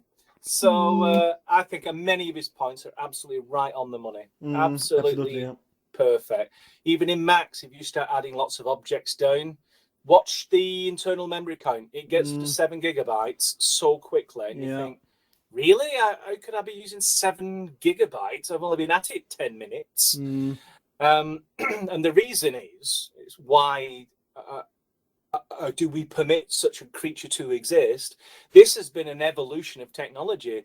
Underneath all of it, if you go back far enough, it's Dirt Basic Professional engine, and that wasn't even C or C++. That was basic beginner's all-purpose symbolic instruction code that ran in 32-bit and very an interpreted language. Then we actually wrote a converter to get it into C++, and then it was only 32-bit, and then eventually we got to 64-bit. And so, like Frankenstein's monster, we built it out of bits of things we had lying around. And that's what we have today. And it's absolutely no surprise that it leaks like a sieve, and there's a lot more to do. And that explains why it doesn't feel like some fresh, brand new creation that should only have taken about 2 years, but it actually seems to have taken 12 years and not made much progress, as it's like a Frankenstein's monster of technology. And Shua, would you like to start completely from scratch? Oh, yes, please. But I don't think anybody wants me to disappear for 2 years. No. Come back with something nearly identical to it, but clean. So I think the solution is what has been hinted at: optimizations. Find the worst offenders, fix those first, get to a point where we are at least acceptable in terms of memory use, performance. Speaking to the UI side, as I mentioned, we did quite a lot of consultation and design work, even bringing in a UX expert from London to help us with some of the areas of the software. Okay. But I always knew that UI was, what's the word for it? It's different for each person. So a person will look at a thing and see one thing. Another person will look at a thing and see something slightly different. And we've already seen this sort of culture shock from people moving from classic to Max. How it's not immediately intuitive. Whether it's not intuitive in its own right, or it's not intuitive as compared to the more intuitive Game Guru Classic. But as you know, it's easy to make something more intuitive if there's less that you can do in it. If you had one big app with a button in the middle, big green button which says press me, it is the most intuitive app you will ever develop in your entire life. When you get 4 buttons on screen, it's less intuitive than the other app, because now you have to make a decision. Oh, which of these 4 buttons am I supposed to press and in what order? When you have an app with 3,000 buttons, half of them hidden, then yes, it's very unintuitive, and there begins the spiral into desperation. And it's when you make something more powerful, keeping its intuitiveness intact is going to be a challenge. But I would like, if there was a follow-up to those comments, any specific areas that could be looked at, then that would be more useful. Because then I can look at that, then consult others, see if there's some real merit in changing the UI. Remember, when we changed the UI, we'd have to redo the built-in tutorials, do the user manual, re-educate everyone who's used Max up to this point that the way they used to do a thing, forget about that. You're going to have to do it a different way now. Maybe there's a solution where you can have your cake and eat it, where you can have 2 ways to do the same thing. But I tend to avoid duplicating of effort and duplicating of functionality. If there's 2 areas that kind of do the same thing, best to combine those things and make it a little bit more powerful. But yeah, I'm going to have to re-listen this podcast and then pull out all of the comments that Scott's provided in order to do justice to his critique, because I'm sure he thought about it. As I said, as a professional, and I want to extract all of the good, juicy stuff, because I dare say a good chunk of what he said will help the product in the long term, and hopefully you'll check it out again in the future and see if some of his ideas materialize into reality. Nice. Yeah. Okay. Second last one. Is that a thing? Second last? Penultimate. Okay. That's a new word for you. Yeah, nice. I got a new word this time. Okay. Next one. Hello, Mr. Bamber. My screen name is Wolf. We have interacted here and there in the past. I have discovered Game Guru when it was still really early on. I came to it from FPS Creator, which became a hobby for me that simply stuck. Classic had a rocky development cycle, but I always saw the potential, had a lot of fun with it, and made online friends in the community. Game Guru Max is another Game Guru, but this time I'll be waiting around for it to mature a bit before I try and play with it. I do, however, track its progress regularly as it's interesting to watch. Best luck with the project, and if there's one suggestion or feedback I would like to make about Max, it would be that I would like to see it play to its ability instead of trying to do every genre there is. If the core is strong and stable enough, I'm sure the community can take it from there. There's no pleasing everyone, after all. Thank you, and goodbye. Awesome. A legend. Absolutely, yeah. A legend in the community, and he's absolutely right. I think get the core right, and everything benefits because you've got a strong foundation on which to build. And as I've hinted at throughout, there's a lot of things, a lot of features people have been looking for, wanting. They can be done now. So if I had only one job, it should be make sure the core is solid, make sure it's absolutely stable as it can be. Because I guess I'm the only one who could probably do it and deliver on that. And then once the core is solid, like, neutron level solid, then I may have that free time to start adding the nice to haves, the features that, will please initially the majority and then everybody else. But as you saw, bugs is bugs, and any bugs in a core means the core is unstable. So fixing those will fix the core. And along the way, and it was hinted at as well, that if along that way and in fixing up the core, you can make it very customizable. So others can actually contribute to the core as well, but in a safe way. Then that further improves the situation. That it's not just little old Lee trying to fix up the core before it goes nuclear. You'll actually have a couple of people familiar with the core and can go in and make sure that it's extra stable. Preben was a great contributor during the crunch running up to version 1. I dare say he did more core work than I did, as I was also trying to manage, okay, have we got everything we need for some kind of release? Preben was going in, fixing bugs left, right, and centre. It was like a crusader going around chopping bugs left, right. Just right. I've got rid of 25 bugs today. It's like, are you insane? Awesome. I fixed one. You fixed 25 bugs. Wow. So, and he got rid of so many bugs in such a short space of time. He's awesome, yeah. That every now and again, you get a contributor coming in really good at core, and a few more people like that. And yeah, we should have a really solid internal, and along with solid core and stability, naturally would come optimization in order to make sure the memory is handled well, and performance, so it doesn't slow down on half of the computers your game's supposed to run on. So it all kind of folds in on itself. So when you've got no bugs, you'll have no performance problems and no memory problems. And I think if that's the first thing we work on, then that's no bad thing.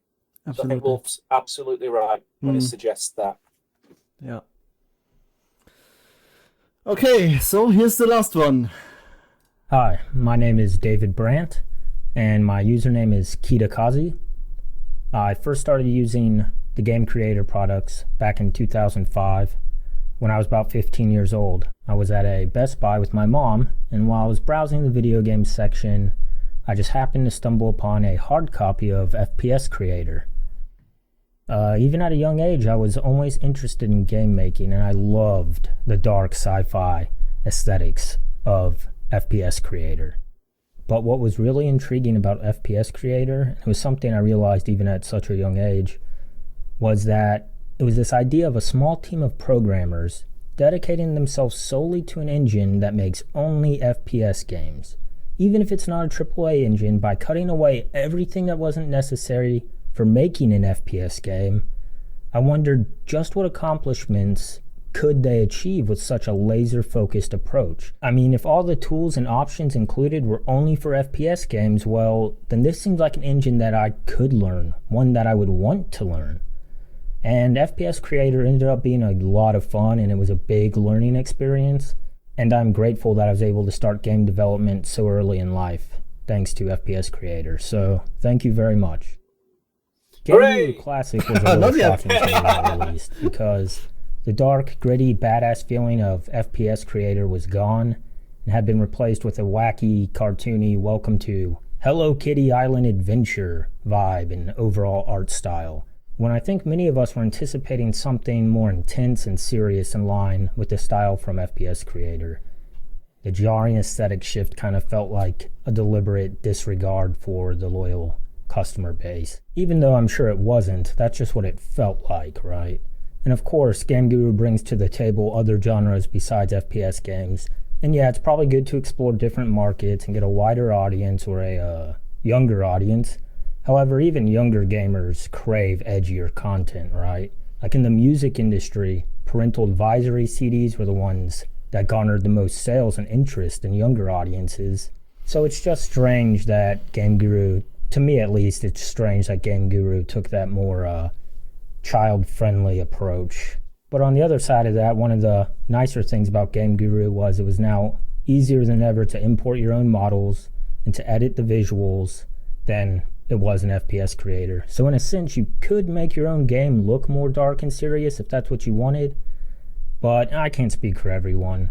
But still, it felt like instead of providing us with more tools and resources to fulfill our vision of some badass FPS shooter, felt like those elements were kind of like stripped away as the focus shifted towards catering towards more cartoony and wacky style games. It felt like a step backwards, like the features and capabilities we needed in the modern times were pulled out from under us, leaving us with fewer options to create the kind of games we truly desired, while what we were given were tools and options to create games that nobody wants to create unless you're like 8 years old with your mom standing over your shoulder or something. Now, Game Guru Max seems to be going down the right path, and there's a lot of positive energy around this project. I love the new editor, though I'm not a fan of the object library as it just is really slow and laggy compared to browsing for entities in Classic. But one of my favorite additions with Max is the behavior editor, and I've never really been much of a scripter. If I need a script written for something in my game, I can usually do it, although it takes me just a really long time. However, the behavior editor has been an absolute game changer for me. I don't really see people talking about it too often, but I think when more people really mess with it and see its power, it's going to be really popular. It's just overall really good. It has let me make more custom scripts than I ever thought I would be able to do so. Overall, I think Max has a bright future, and I'm also really glad you've chosen a feature freeze while the bugs are fixed for the time being, because it does feel like there are a lot of bugs. But I think once those are all fixed, the engine's going to be running really smooth. Especially the bugs I've reported. Once those get fixed, whoa, the engine's going to be running really smooth. Okay, just kidding. But it's time to wrap this up. So, Lee, I would like to express my gratitude for creating awesome products over the years and continuing to innovate with Game Guru Max. Your dedication to the community and passion for game development are truly inspiring. I wish you and the entire team at TGC the best of luck in the future. I'm excited to see what the future holds for Game Guru Max. And as per tradition, I would like to end with a question for Mr. Bamber.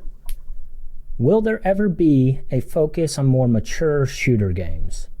What would it take to have a zombie, maybe a zombie made with the character creator, be able to be dismembered by gunshots and spew blood out of its missing limbs, or to have its head explode in gory detail when landing a headshot? This has been Kitakazi, and thanks for doing this awesome podcast. What a write-up! What a write-up! It's like a full Dickens novel from the lofty heights to the lowest of the lows, and then like a phoenix rising. Absolutely, I was going to say the same. Yeah, this must have been a wild ride for you today. Wow. Yes. To the question before I forget it. zombie Gibbs is something that often gets requested, and I think we did have it in FPS Creator, and the the Game Guru Classic. You were right. We had to dilute the single focus of an FPS creator in order to do all those other kind of genres, third person and cartoon stylized and big outdoor environments, etc. And then, of course, Max and the AI and the behavior system is also something I'm very excited about. And you haven't seen the last of that. Yes, customizing your own behaviors, great. But can you imagine when you'll be able to create more behaviors just by clicking logic blocks together? So please keep an eye out. Of course, super long-standing member from 2005. That is. It seems like Game Guru Classic did put him off, which is great. So can you remind me on the question again? I think it was you wanted the character creator to do zombies that had dropping limbs, blood spewing out of every orifice, and adding that as like a single object straight into a game level without having to do any supplementary control or coding. That would only come, at least in the short term, from an artist who wants to do it. So this is how it would play out. Someone comes to me and says, I'm really good at character creator. I need an idea. And I will say, we want supremely modern looking zombies, lots and lots of zombies. But before you start, I'm going to give you a modified rig. And that rig would allow all the parts of that zombie to be destroyable. And then the artist can start on their work with that in mind. And when they provide me with the characters, they'll already have it set up. So limb geometry can be swapped in and out. Textures can be amended. The blood splats and all the rest of it, that can easily be done with volumetric particles. We've already got that system in place. And then a couple of scripts, not just zombie attack, which is the only thing we've got now, but maybe a more sophisticated zombie script, which allows the zombie to do more than just lurch towards you and try and grab your shoulders and eat your brains out. So you can actually have hit points. So if you hit a particular vital limb of a particular kind of boss zombie, then they'll do more damage than if you were hitting an armored piece where it would do almost no damage. But it would start with an artist, because we don't have any artists doing DLCs for Game Guru Max right now. We're entirely reliant on third parties. And then I would be involved at the earliest stage to add the functionality for the Gibbs system and probably the script part as well, in order to have it all ready. The artist would get the credit, it would be a standard DLC deal. The artist would benefit from this new feature that gets added to Game Guru Max. Any future artist who wants to do something similar will have the documentation for how to create similar art for their own DLC. But that's how it would begin. So I'm quite happy to do that, to deliver exactly what's just been requested, but I would need a third-party artist involved in order to do that. So anyone who's any good at character creation, 3D rigging and animation, please apply, and I will be happy to contribute the features to complete that, because I think it would look pretty cool. Space zombies from Mars is definitely on the horizon for Game Guru Max, I suspect, at some point. No, but there's also another question that was raised. I've just remembered it. Can we have more than just zombies and soldiers and Aztec warriors? Again, it comes back to find me third-party artists who want to provide World War II characters, creatures, aliens. We have hundreds and hundreds of characters all the way going back through Game Guru Classic and FPS Creator. But I think what people want in Max is that level of quality. So you've got lip syncing, high resolution textures, good modern animations on the latest rig. So I'm not just going to dig out 100 characters from the past and drop them into Max. I'd rather a new artist or an established artist who can do characters come to me and say, I want to do 20 characters, 30 characters, and then we can talk. And then you can have all the characters you like. And I will always encourage an artist to create characters as character body parts for the character creator. And the reason I say that is once the DLC is done, DLC full of characters, you can then go straight into the character creator, find those body parts, and then mix and match. So you can create your own versions of those zombies or those soldiers or those creatures or aliens or wherever it happens to be. That was the whole reason we did the Character Creator Plus. So you could keep adding to the library and increase the combinations of characters that you could create with it. So that's the answer to the request. But thank you for the write-up. That was very nice. Thank you. Yeah, and thank you also from me. The community feedback has been absolutely incredible and lots of opinions going on, and this is just a tiny part of the community, but I'm really glad for them to, they accepted my request, and thanks, guys. Yes, thank you. So we've talked over 3 hours and 20 minutes. I'm sweating my ass off here. It's like 30 degrees. Me too. So let's get to the last question. Lee, I can't say enough how I appreciate you taking the time today to sit down with me. Where do you see TGC in the future? Oh, TGC in the future. I see us remaining number one in the driving market. That is, we have an excellent team. We have got a lot of very clever ideas.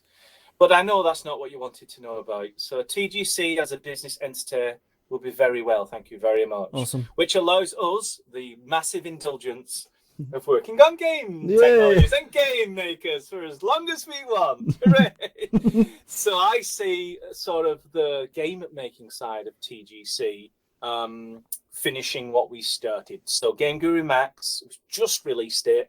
There's a long way to go, I feel. And if we start off with involving the community as much as possible in all the development after version 1, up until a point where almost, won't say quite a household name, but everyone will kind of know what Game Guru was and then what it became.